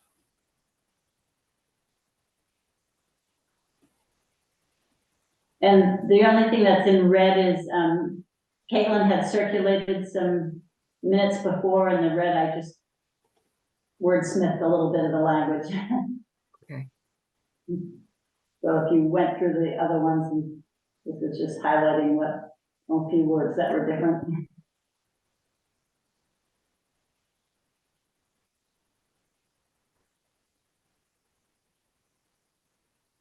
You know, if I'm going too fast. Go ahead. Okay. All right. Move to approve the Move we minutes of, accept them. what's that? I move to accept them. Second. All those in favor? Brian Murphy. Red Cook, aye. Deb Nadine, Hamilton, aye. Tim. 5-0 accept. Thank you. Okay. So we'll skip correspondence unless there's anything pertinent in town. Any pertinent administrative details, Sue, on your plate? No, I think we, Mr. Sarkis wanted to have an informal discussion with the board. I think because of our tight schedule, and then a problem with his schedule, I think that's back at the second meeting in October, I think. That's for a parcel on Ash Street. Yeah. It's I don't recall the number, but it's before Whitegate Farm. Right. And it was for a reduced frontage and a Common drive. Can you believe it? Okay. And I will tell you, I am not in attendance on October 17th. I'll be out of the country. And Deb, if you're in, I think you're the chair that night then. Gulp. Yep. There you go. You'll be fine. So we all say, Deb. So Brian, you decided to take that hike up the Himalayas, huh? Well, yeah, not quite that far. We're going to Portugal and the Azores. Nice. Oh, Nice. very nice. Yeah, we'll be fine. Wish I could be there, but hey, listen, Oh, Oh. wish we could be there. Come Yeah, on, there you go. Yeah, Actually, yeah. why don't we do that? Why don't we just, let's go. We can let's all go. cancel the meeting and let's just all show up in the Azores. Yeah, It's a that's- short flight. Right? Come on. It is short. Like it. Anybody have anything else they want to share tonight, or I know we all just want to let's wrap it up and Nope, call it a night. yeah. Okay. And our next Okay, meeting, right? is October 3rd, Yep. Okay. and Thank you. I think we'll have two public hearings. We will see. Okay, move to adjourn. Second. All in favor? Very Brian good. Murphy. Thank you, guys. Hamilton. Thank Good you, night. everybody, hanging Good night. in. Thank you, Sue. Thank you. Sue.